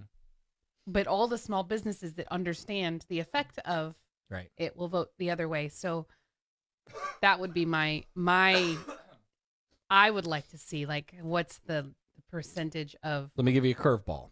Oh, crap. Because there's another non-homesteaded property that we didn't get to yet. Oh, okay. Rental properties. Ugh. So if you're a landlord, yeah, if you own an apartment complexes, what are you going to do? Because that's not homestead exemption because you don't live there. That's going to go up. Yours is going to go up. So your rent is going to go up because my tax bill went up as the landlord. Oh crap! And rent is already too high, ridiculously high here. So I expect this one to pass just on the basis that people don't understand what it says. And that idea of like lower my taxes, people vote their wallet, right? Right, sure. Wow. Okay. Yep. Now, tied into that is Amendment 2. This proposal permanently places a 10% cap on the annual increase of non-homestead property tax assessments. This amendment wouldn't change the current law. The cap was put in place in 2008, but it's set to expire in 2019. So we're voting to retain the cap, and make it permanent. So 10% cap on the annual increase. So non-homestead properties, right? We're talking commercial and like rental. I think this sounds like a positive to keep the cap. Right? So that so that next year they can't just jack it up 30%. Right. There's no massive inflations. Right. Yeah. So Florida Today, Fort Myers News Press, TC Palm all recommend vote yes. If the amendment fails, here's why. If the amendment fails, non-homestead property owners would be paying taxes on the full value of their properties beginning in January 2019. So again, thinking of businesses and rentals, your rent could go up, cost for goods and services could increase in order to compensate for the increased tax burden. Now consider Amendments 1 and 2 together. If Amendment 1 passes, which I think it will, that would shift the tax burden a bit from homesteaded properties to non-homesteaded properties. And Amendment 2 kind of limits the damage that Amendment 1 might do. Are you playing Tetris with the amendments? A little bit. Okay, makes sense? Yeah, okay. Right. Okay. I'm not even watching them. There's nothing People going on. zoned out? Russell's keeping track on his sample ballot. Okay, good. I think it's you, me, Russ, and Dad. Yeah, that's good. Amendment 3. This amendment gives voters, instead of the legislature, the exclusive right to decide whether a new facility offering casino-style games, like slot machines and card games, can open in the state. The amendment would categorize card games, casino games, and slot machines as casino gambling and require anyone who wanted to build a casino to get hundreds of thousands of signatures to get it on the ballot and then hope for voter approval. This would make it more difficult for any dog track or horse track wishing to expand its gaming to do so. So the amendment gives voters, instead of the legislature, the right to decide whether new casinos can open in the state. Based on that, how would you vote? So the amendment would give voters control as to whether or not to open new casinos. Right. Okay, but right now, who has control as It's the legislature. It's the legislator. Right. Okay. Right. So instead of having to go out and get public signatures, they go to the legislature, Right. and the legislature sorts it out. See, I thought this one was tricky because, like, how have we been doing it? Because how we've been doing it, doesn't all of the money from the casinos go to schools? I don't know. I didn't. Because that's what is this the one that was saying they were yes on 3 because it's about the it's kids and for the schools? Yeah, the schools, like the schools are affected by this in some way. Because what they're claiming is that it's like going to take money away from schools, which would be super bad if that's true and the referendum about the half cent doesn't pass. Right. Then I'm really going to cry and we're going to have to move to Canada. I'm okay with Canada. I have my Timmy Ho-Ho's cup ready to go. You have a note here? So that's what I mean. This is the one that was concerning to me because I really couldn't understand all of the logistics, and I think I got a handle on it, but I may have completely voted the wrong way. I don't know. Well, yes, I was tortured with this one too. Yeah. So here's what the papes have to say. Florida Today, Fort Myers News Press, TC Palm vote no. Here's why. On the surface, Amendment 3 empowers, this is from the Florida Today. On the surface, Amendment 3 empowers voters. But because the referendum would be statewide, voters in one part of the state would decide whether a gaming facility can open somewhere else. This would benefit larger companies that have the resources to gather hundreds of thousands of signatures needed for a referendum. So they want to open a casino in, here in Polk County. Mm-hmm. They can go anywhere in the state to gather signatures. Really? Oh, okay. Right. Seminole Tribe of Florida and Disney both support this amendment because it would make it harder to expand gambling, aka competition. That's why I had a bad feeling about it, because Disney supported it, and Disney is only out for Disney's interest. Yep, you got it. The two groups have spent nearly $40 million campaigning for Amendment 3. At the end of the day, putting aside all of the interest groups, I think the question is really, like, it comes down to, should a popular vote or a referendum statewide be used to approve new gambling facilities, or should that decision rest with our elected representatives? Yeah.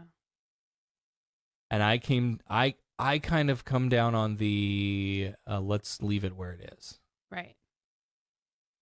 It hasn't. It has, like, I feel like if it had been causing a problem, we would know about it. Mm-hmm. There would be more than a smear campaign against it. Right. There would be, like, actual facts to back up why this hasn't been good. Yeah. But we're on the other side. They're like, no, this is going to take money from schools. This is going to, I don't know. Right. Amendment 4. Wait.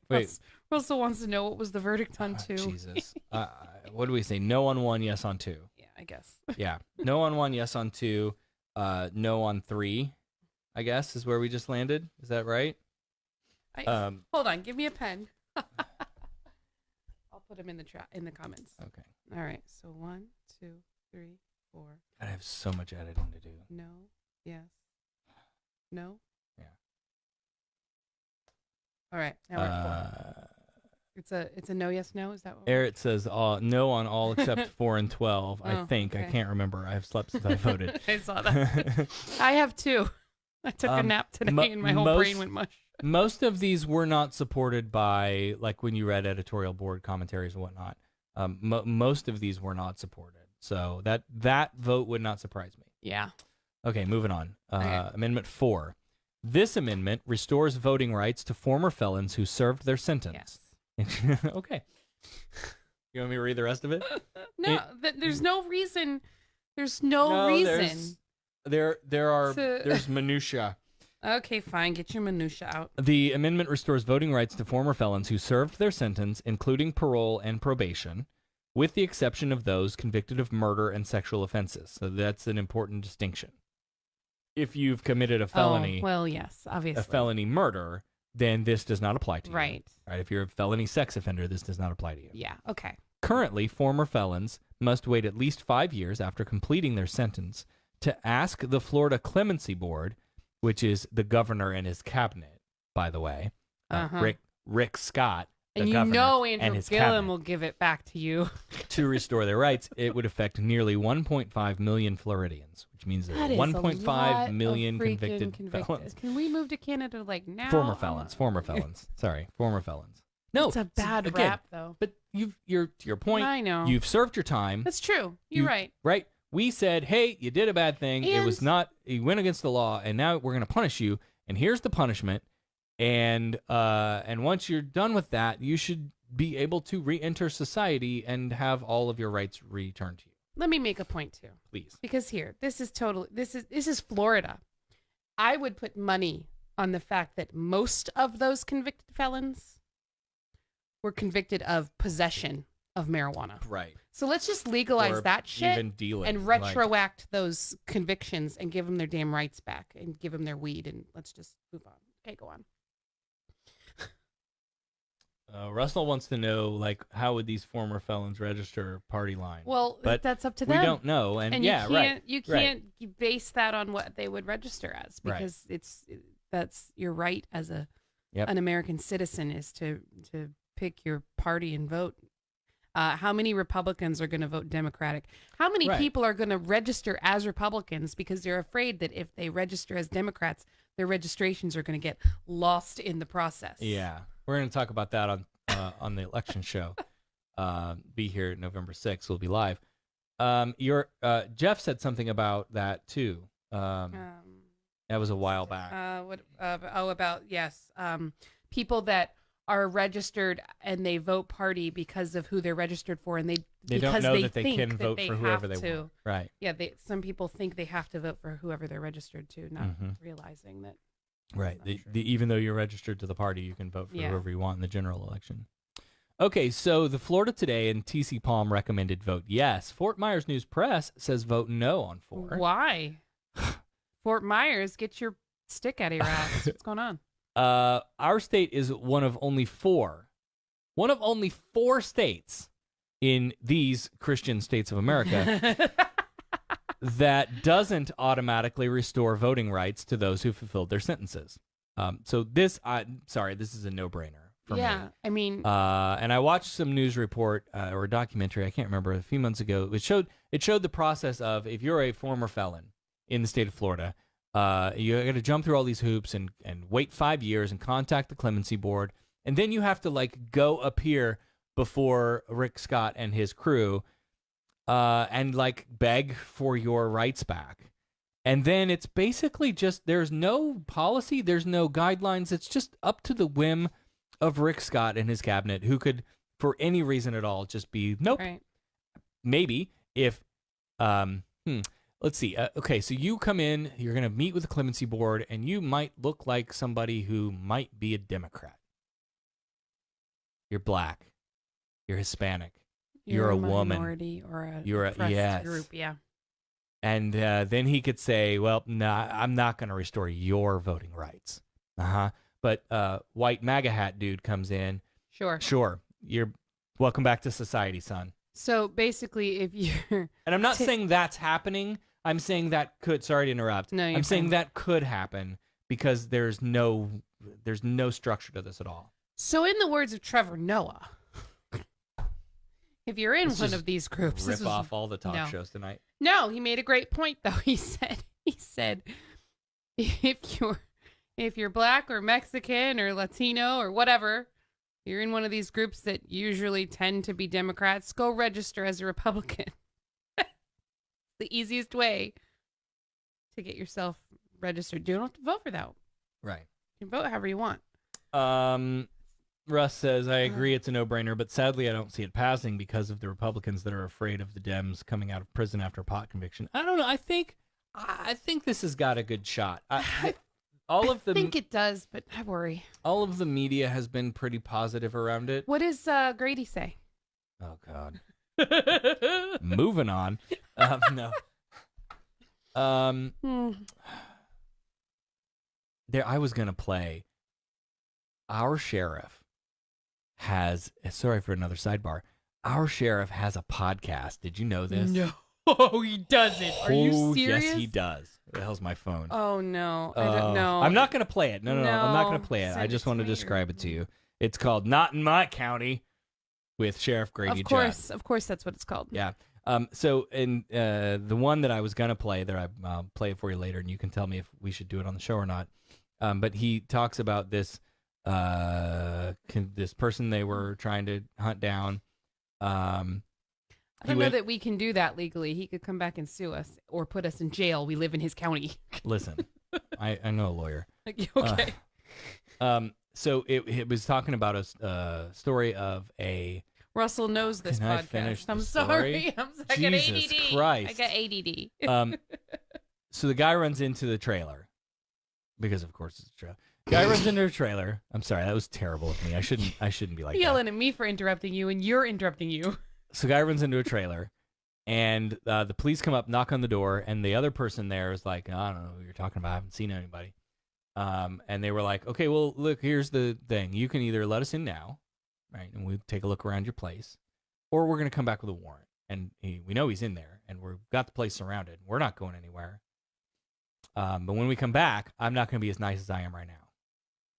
If I have to go through all that work to go get a warrant, come back here and do all that shit, I'm going to be mean. And you don't want that, right? So he comes in, he says, oh, well, you should, gosh, and you're going to be in a lot of trouble for not letting me in, right? So you go, oh, why? Should have just told me that in the first place. Let the guy in. The deputy goes, finds the guy hiding in a closet in the bedroom wearing a blue dress. Now, I get it that we're talking about a criminal, right? But the way Grady Judd talks about this, like, and as they were arresting him, they asked him, what were you doing wearing the dress? And he says, well, I didn't want to get arrested. I thought maybe I could put this on and run out of here and blend in with other people in the park, and that you wouldn't catch me. And he goes, well, do you think maybe the mustache would give you away? Oh, God. Oh, it's awful. It's awful. And I get it. You're talking about a criminal. Oh, a suspect. Sorry. Not right. Right? Innocent until proven guilty. But wow. We'll do it on a later. Yeah. Sorry. Moving on. Okay. Why did the Fort Myers News Press recommend voting no? That's where we left off. Yeah. They say this isn't a vote against ex-felons who have served their sentence for certain crimes, including parole and probation, and want their voting rights restored. We believe the legislature should be addressing this issue and giving those rights back to felons who have earned their way back and deserve to vote.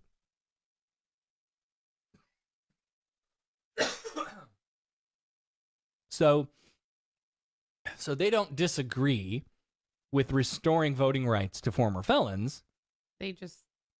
They don't disagree that former felons are disenfranchised in Florida. They just think that it should be written into law by the legislatures, not passed as an amendment on a ballot, not as a constitutional amendment. Now, that's a theme that's going to come up a few times here as we move further through the amendments. But I think if the legislature is unwilling or incapable of making progress on it, then we the people should be asked our opinion and make the decision. Well, and furthermore, this is where we're at. It's on a ballot. So if you think that they should, then why not? I don't understand. You want to get to point B, and this is the way you get to point B. And yeah, there might be several paths to get to point B. You know, woman gets pregnant, wasn't planning on it, but now she's got a kid. Does she love the kid? Most of the time, yeah, of course. Would you have planned it differently? Yeah, maybe, probably. But there's a path here that we can get to where you want to be. So if you say that you want to have criminals be able to get their voting rights restored, back that up with, Right. That's, wow. Okay, so Sorry. moving on. Yes on 4. Yes. Amendment 5 requires a 2/3 vote in the Florida House and Senate instead of a simple majority to raise state taxes.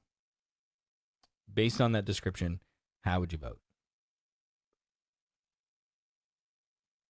Well, I don't want my taxes to go up. God forbid What are my you, a taxes Republican? are going to go up. No. Okay, so they're saying to raise taxes. Right now, you need a 2/3 you need- majority right in now- the Senate. Right now, you need a simple majority. What's a simple majority? 51-49. Oh, okay. All right. Right. They're saying They want to move They it want to to- move this to 2/3. I don't know. I feel like a 2/3 wouldn't be representative of the whole state. Okay. I feel like when it's a closer vote, you get a better representation of. I don't know. And does that make any sense? No.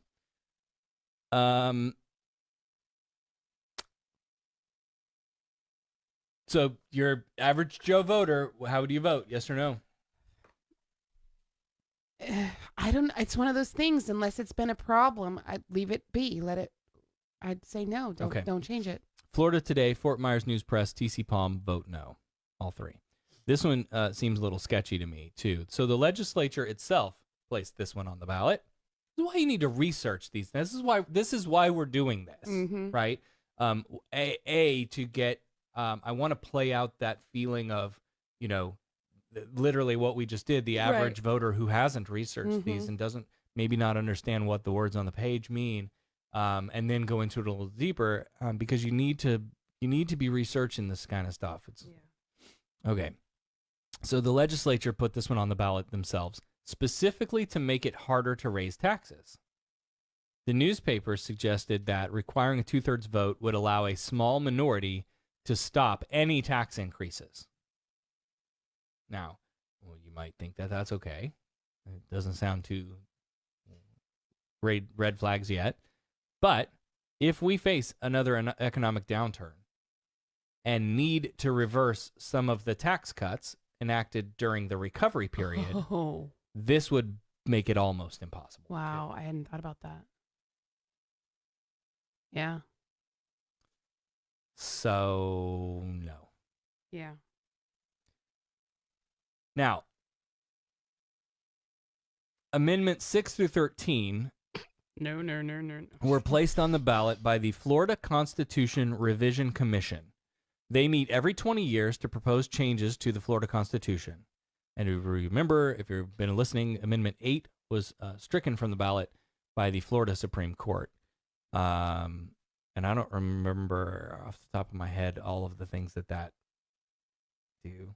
No. Yeah, it doesn't matter because you can't vote for it anyway. Yeah, it was a bunch of crap. So, Amendment 6 expands the scope of victims' rights under the Florida Constitution, including victims' rights to due process under what's known as Marsy's Law, raises the mandatory retirement age of Florida judges from 70 to 75, and prohibits state courts from deferring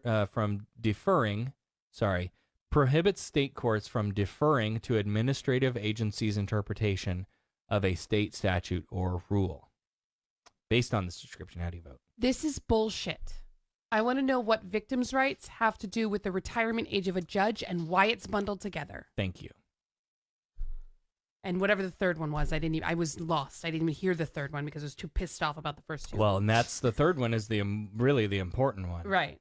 Because you want courts to be able to defer to an administrative agency's interpretation of a state statute. And for more on that, listen to the last opening arguments. They explained it better than I'll ever explain it. So this is the first of the Florida Constitution Revision Commission bundles. And bundling is bad, but they do this to try to trick you. Fuck you over and trick you into voting for it, right? Because your eye catches one thing. Yep, and this one has been called the Victims' Rights Act. Let me flip to that on. We haven't been checking in with 411 here, but let me click that over. Yeah, they put this crap on here, and you victims. Yeah, I want that, but then you're not even paying attention to the other thing. So it could be victims' rights in the first one, and prison inmates get 2 ice cream sandwiches a day on the second one, and then the third one can be like some bullshit that nobody would ever actually agree to, but you've already voted yes because the first two sound positive. So this one is CRC rights of crime victims, judges. That's how this one has been described. Oh, wow. So expanding victims' rights is probably the good one, right? But it's bundled with the couple of not so good ones. Do you really want, of all the talking we've been doing, and I don't want to be ageist here, but all the talking we've been doing and complaining about a lot of our social problems come from the fact that the people who are writing our laws don't even know what the internet is or how it works. Right. Do you want them being judges too? No, they need to retire. And it's almost exclusively old white men. Yeah. Right. So I think that raising the retirement age is a bad one. And the consensus of the newspaper editorial teams was bundles are just bad, right? Because they're usually structured like this. 3 completely unrelated things, and you got to swallow 1 or 2 bad ones to get the one you want. Instead, each of them should be voted on separately. Yeah. And I agree. But look, if you did that with these, there would be 40 on the ballot. And you thought it was your hand was cramping now, right? I get it, but you know what? At least it would be a fair ballot. And maybe rather than meeting every 20 years to propose changes to the Florida Constitution, you do it every 10 years or whatever. Like maybe there's a better way. 20 years. Does the committee change every 20 years? Is that like... I don't know. Okay, so no on 6. Yeah. Okay. 7. Requires mandatory payment of death benefits and waives some educational expenses to qualifying survivors of first responders and military members who die performing official duties, which is already in state law, but this would add paramedics and emergency medical technicians to the list. Okay. Okay. That sounds reasonable. Okay. Requires supermajority votes by university trustees and state university system board of governors to raise or impose fees. Sounds fishy. Establishes the existing Florida college system as a constitutional entity. What? Yep. Based on that, how do you vote? No. It's bullshit. Okay, so I liked the first. Again, I liked the first one. The first one sounds absolutely reasonable. But and I think the papers would agree with us here. Can't we put the firefighters and the victims right on one? Bundle those ones. No, but look, it says it's already state law for first responders and military members who die. Now, if it's already in law, how do we change a law? I'm just a bill. You go to Congress, right, and you change the law. That's so the point that the papes make in a lot of these is like all of this stuff should be handled by the legislature, not a constitutional amendment. Right.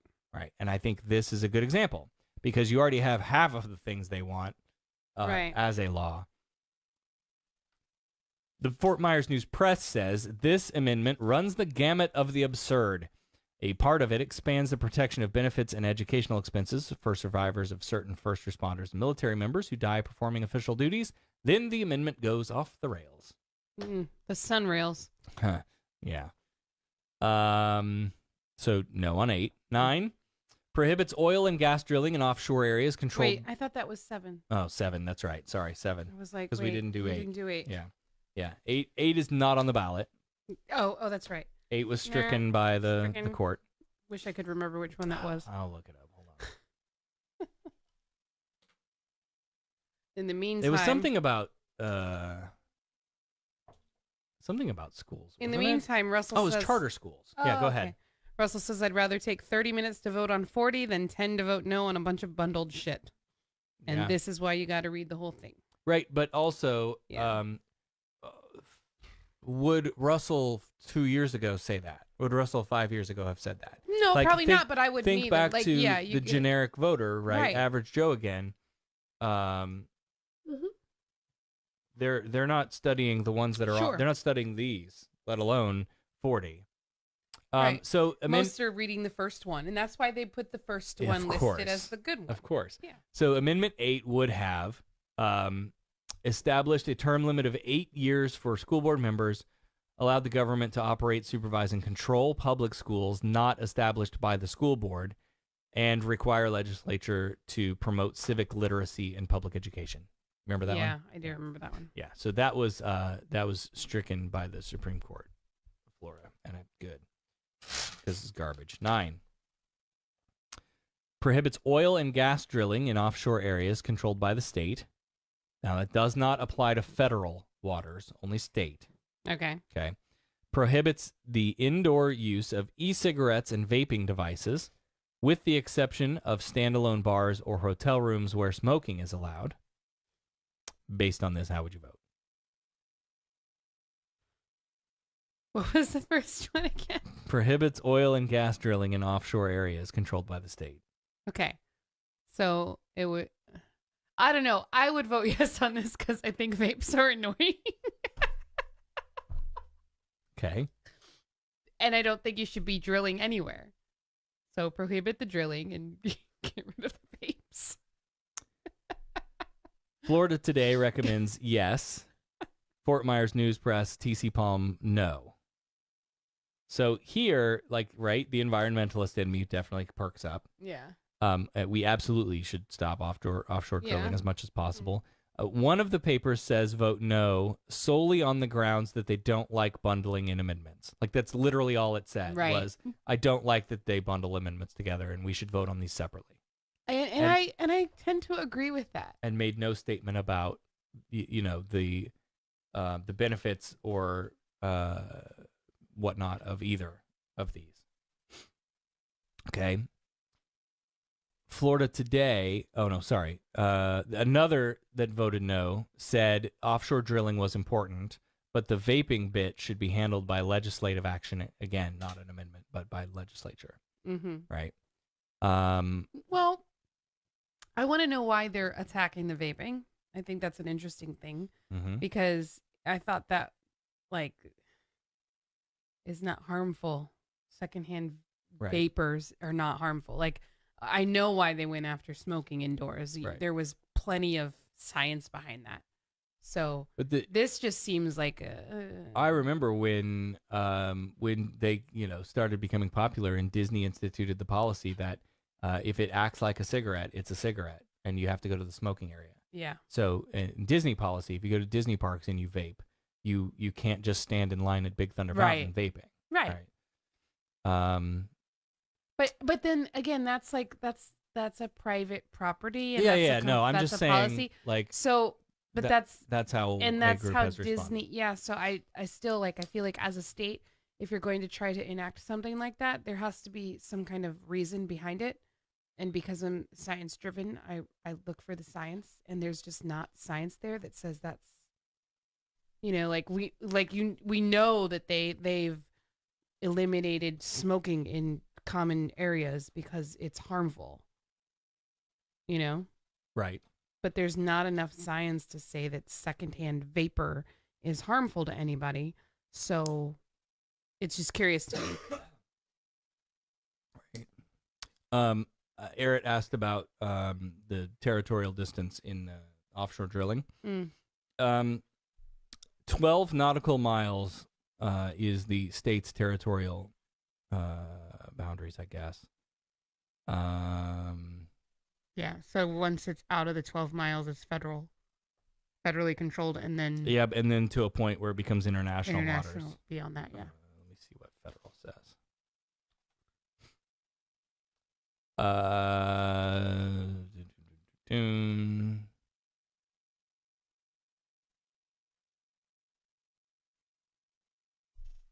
Territorial waters or territorial sea is defined by 1982 United Nations Convention of the Law of the Sea as a belt of coastal waters extending at most 12 nautical miles.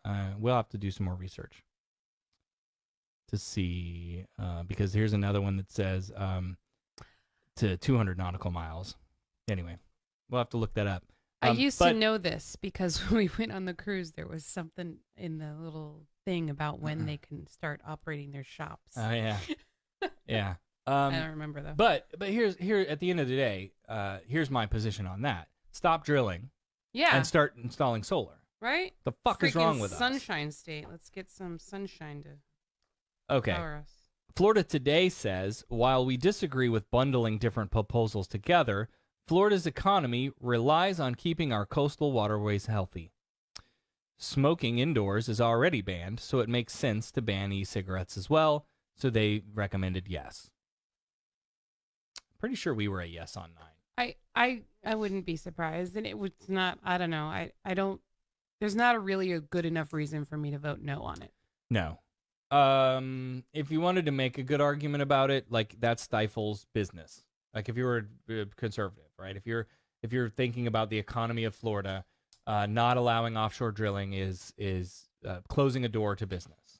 Yeah, but for me, that's not even, because I still fall into the camp that offshore drilling is horrible for the environment. Right. And yeah, the who risks cares? outweigh the benefits. Yeah. Sure. Because you know what? Yeah, you're stifling business now, but you're ruining the environment and the waters around the state, and eventually that's going to come all in on us, and there ain't going to be no business left because there ain't going to be no Florida left. There you go. Amendment 10 requires the legislature to start its annual session in January instead of March during even-numbered years. Creates a counterterrorism and security office within the Florida Department of Law Enforcement. Okay. Requires the state to have a Department of Veterans Affairs, which we already do. Requires that all 67 counties elect their sheriff, tax collector, elections supervisor, and clerk of courts. Several counties in Florida, such as Miami-Dade, now have at least one of these positions appointed instead of elected. See, on that description, how would you vote? On the surface, I feel like I would vote yes without any further digging. Okay. Because that last one, I feel like those do need to be elected positions, because otherwise you end up with people that have been appointed, and you don't get any say when it's an appointment and not an election. Right.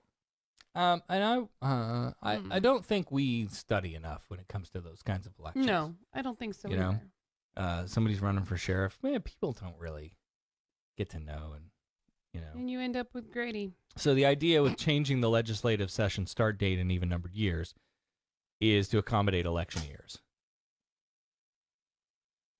The Department of Law Enforcement and Veteran Affairs lines are unnecessary, and the real pushback here comes on the county officers line.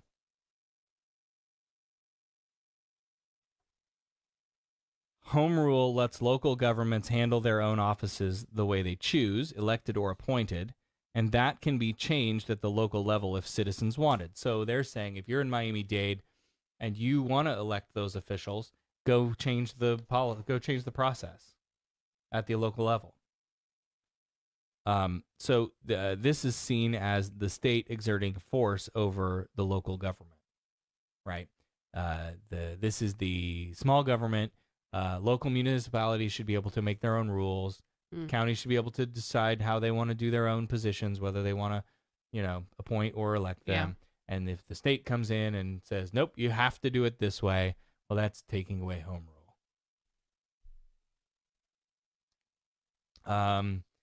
The Veterans Affairs thing already exists. I don't really have a point of that. The counterterrorism security office, that stuff pretty much exists in every state anyway. Moving the legislature start date is all about like getting them out. So you move it up to 2 months. Or leave. You move it up 2 months, and then they finish session earlier and they can get out on the campaign trail earlier. That's what that's all about. Yeah. I say no too. Yeah. Okay. I see no reason for that. Amendment 11. Oh, we're almost done. Coming on home. Amendment 11 deletes language in the Constitution that prevents non-citizens from buying, selling, owning, or inheriting property. Deletes language approving a high-speed rail. Deletes the savings clause, which forbids making changes to criminal sentencing laws retroactive. Based on that description, how would you vote? Can you read that in English now? I just did. Yeah, I didn't understand it at all. Except for Okay. no sunrail in the Constitution. Constitution, which is weird. Deletes language that prevents non-citizens, right, trumps the caravan, from buying, selling, or owning or inheriting property. So that would mean they would allow them to, if it deletes language that prevents them from. Yep. Okay. Yep. The high-speed rail thing, and then the savings clause, which forbids making changes to criminal sentencing laws retroactively. Florida Today recommends yes. Fort Myers and T.C. Palm vote no. The Florida Today says the first two proposals bring the Constitution up to date as the citizenship provision isn't enforced. Critics say it was enacted in the early 20th century to target Asian immigrants. And Floridians voted against a high-speed rail in 2004. Repealing the savings clause ensures that people who committed a crime at different times serve equal sentences if the law changes. Amendment 10 supporters say it will help usher much-needed criminal justice reform, in particular when the legislature reduces sentences for drug offenses. Sticking with that, so you're in jail serving a sentence for a drug-related crime, right? Drug offense. Yeah, because I'm a druggie. And they give you make up something 20 years, Wow. and then That better been good weed. Yeah, I didn't say weed. I said Well, drug. I'm just saying. And then 5 years into your sentence, the law changes and reduces the sentence time. Should you still have to serve out the 20 years, or should you? Should retroact it. Got it. Right. Okay. Okay. That help make sense? Yes. Then no. If the law changes, then I would. I think yeah. If you're going to change the law for one, you should change the law for all. Right. So voting for Amendment 11 would make it oh,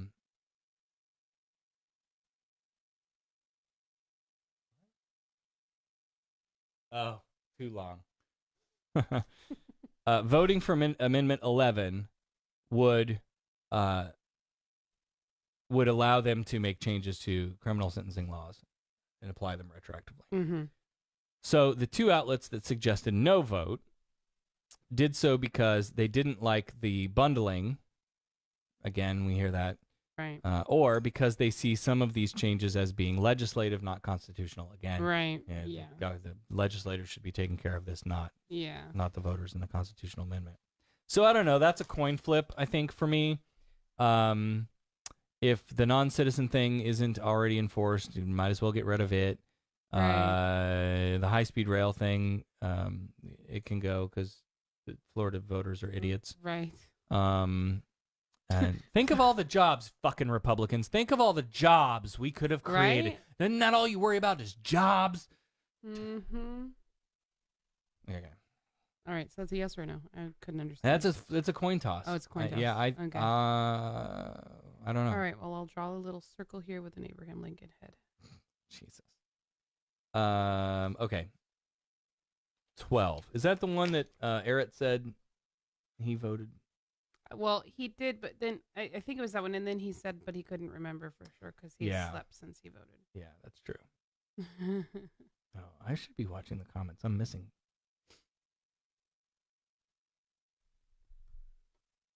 All right, so one of the things Eric says is, I look at it this way.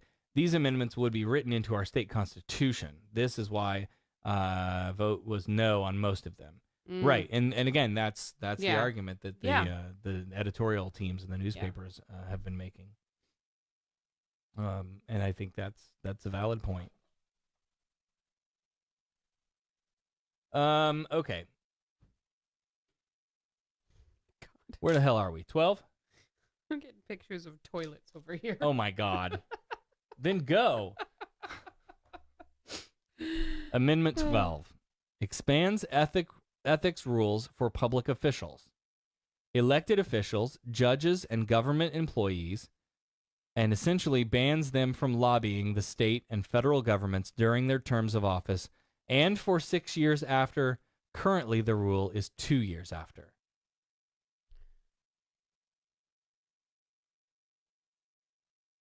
I'm going to ask you to repeat that.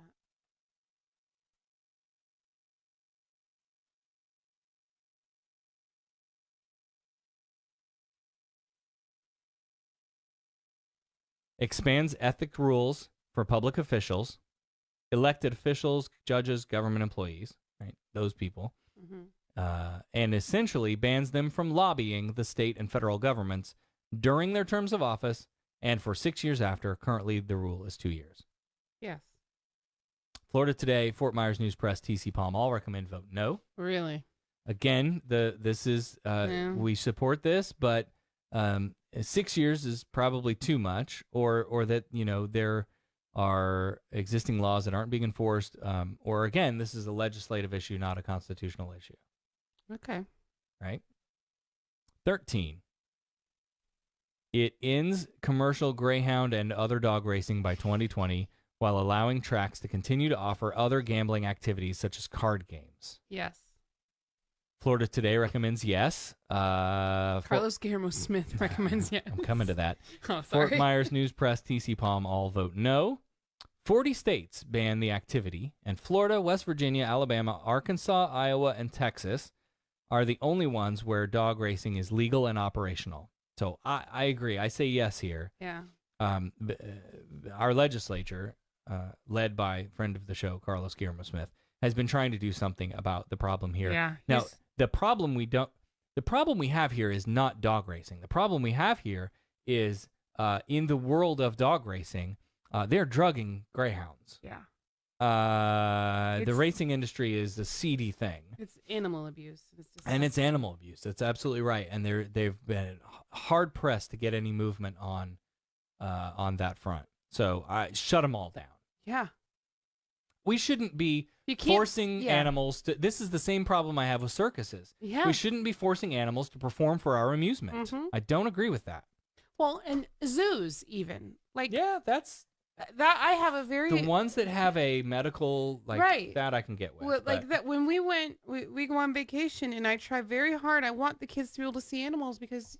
Right. Where else are you? And that was the intent of zoos. Where else are you going to see lions and tigers and bears? Oh my! But I do not take them to zoos if I can avoid it. That are not rehabilitative. Yeah.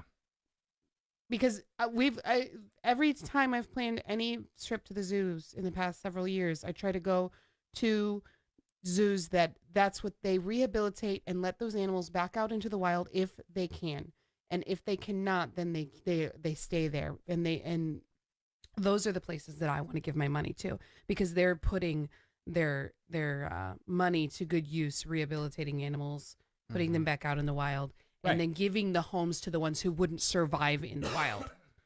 Not just breeding animals into captivity for the entertainment of stupid. Right. We went to an aquarium. You're right. Yeah. Yeah. Did you say that? I'm sorry. I was reading comments. Yeah, that's kind of when I was talking about planning vacations and going to places like that. I didn't say aquarium specifically, but we did. We visited 2 aquariums on our last vacation. Over in Tampa. Over on the west coast of Florida. Clearwater. Over in Brent's neighborhood. Yeah. But both of them had animal hospitals, and the one was a much smaller aquarium, and they had like certain animals that were just their permanent residents there because they couldn't survive in the wild anymore.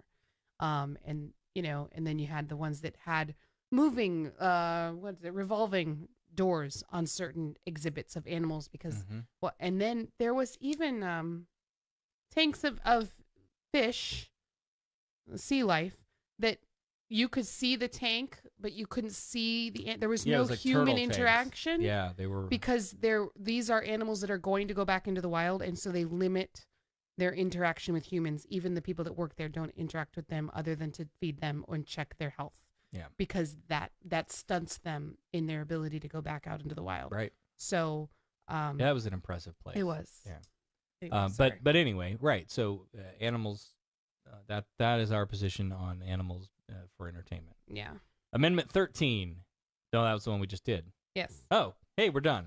Oh. Here's okay. what I'm going to do. I'm going to put the Florida Today articles plural that I used to help get with their editorial feedback. I'll put a link to that in the show notes so that you guys can go read it if you want to. I didn't read it all verbatim. I just kind of anyway. The best story start with a Florida man. A Florida man. A Florida man. Go on. Okay. Sorry. Trying to be dramatic. I wish, damn you, Brent, for getting sick. I'm sorry I got you sick over the internet, Brent. Yeah, right? Brent made a song for us. He did? For the Florida man. Should I play it now or should I wait till he's... I don't know when he's going to be able to do the show. So should I... I don't know. Should I play it? I feel like... It's pretty great. I feel bad now, but And I want to hear it, but I... And I think that will start a competition. If you would like to write the Florida Man theme song for the show, you can compete with this one. Oh my gosh. I'm so excited.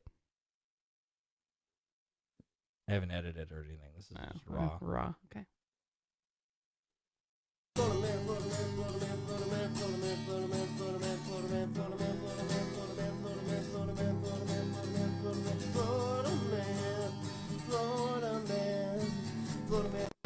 Oh. Oh no. Oh, my phone. Your cable. I'm sorry. Womp, womp, Womp womp. Well, anyway, that's a teaser. You'll have to listen to the rest of it when I fix the damn fix thing. the cable. Yeah. Damn, that makes me mad. You know what I'll do? I'll edit it into post, and you'll never know this happened. Well, 3 or 4 people will know. So yeah, producer at SarahTalk.com if you want to write a Florida Man song. I think really that would cool, be fun. Brent, We'll have a thanks. competition contest. Or we could just have a few and we could just change it up like we do with the promos every like the week. bumpers and stuff. Yeah, that would be fun. Okay, I have 4 stories. Do you want to read 2 of them? Sure. Okay, let me see. You need a break? I didn't decide who should read what, so let's. Emo. Yeah. Oh my god. Sorry. Okay, I'll start and we'll just go back and forth. Okay. Okay, so. Yeah, make a line so I know where to start. Okay. Justin Foster, 28, of Tallahassee, had bond set at $1 million this week by a judge in Chicagoland. He'd been held without bond since last month on an attempted murder charge after he flew from Atlanta to Chicago, rented a car, and drove to Des Plaines, as we call it in the Illinois, to confront his former girlfriend's new 26-year-old boyfriend. Cover your ears. Prosecutors say Foster approached the man on the street, hit him in the head with a tire iron, carved initials into his leg, and then cut off his penis. Then, according to authorities, he tossed the severed member over a fence, dragged the body to a spot behind a car that was parked, and left him in a pool of blood. Then returned to the airport to catch a flight back to Atlanta like nothing had happened. But he was arrested back in Tallahassee on August 27th. Holy moly. How do you even name that one? Oh, I've got names. I'm sure you do. All right, where do I go? Your second story. The dot? Okay, yeah, that's what I was looking for. It's a bullet point list. Come on. Listen, it's late. All right. James Bowen, 34-year-old co-owner of Bob's Barber Shop in Gainesville, was arrested at a racetrack gas station in Deltona last weekend during a Volusia County Sheriff's Department internet sex sting operation. According to a VCSO Facebook post, when Bowen was arrested, he told deputies he only came to the meeting place because he believed it was an undercover sting and he thought it would be cool to see it in action. His sexually charged chats and texts with an undercover detective he believed was a 14-year-old girl, ensured that he got his wish. 6 other men were arrested in the sting as well. Jesus Christ. So the guy shows up. Oh yeah, well, see, I thought this would be a sting. I just wanted to kind of see how it was going. How I just wanted to watch. Spectator only. I'm sorry, I'm under arrest for what? Oh, dumbass. The third story, a Krispy Kreme delivery van filled with donuts was reported stolen Tuesday morning from a Krispy Kreme location in Lake City. Clearwater police say the van was found about 300 miles away in Crest Lake Park. The store manager decided to allow Clearwater officers to take possession of the donuts, and while they saved a few to eat for themselves, they donated the rest to a homeless feeding event that took place next to police headquarters. No word yet whether police have identified any Florida man suspects in the case, nor how many donuts they actually ate. Oh my gosh. They found it pretty quick though, right? Yeah. Donuts. Yeah, it seems like it. And the last story. On a Sunday flight from Houston to Albuquerque on Southwest Airlines, a woman who had just settled in and fallen asleep said she was awoken by an unwanted touch. The hand of a 49-year-old Tampa, Florida man, Bruce Michael Alexander, grabbing the right side of her breast. According to the criminal complaint, the woman told authorities the man behind her touched her twice and that she told him to stop and asked to change seats. Alexander was arrested by the FBI upon landing in Albuquerque, and while his written statement claims that he slept during most of the flight but remembered a woman sitting in front of him who changed seats but whom he could not describe. Later during transport, he told authorities that the President of the United States says it's okay to grab women by their private parts. He could face up to 2 years in prison and a $250,000 fine. Hey, that's what your vote got us, the Trump Jesus voters. Christ. The president says it's all right to grab a woman's pussy. Why can't I grab a titty? What's wrong with that? Russell said it was a cop. And I think he's referring to the person that stole the van. That's why they found it so fast. Yeah. Yeah, you're probably right. Your choices tonight. Where's My Willie? Oh, my God. Operation Unlawful Attraction. And that's actually the name of the operation. The sting operation. Oh, wow. Operation Unlawful Attraction. Legit. The Case of the Plundered Pastries. Or Mile High Me Too.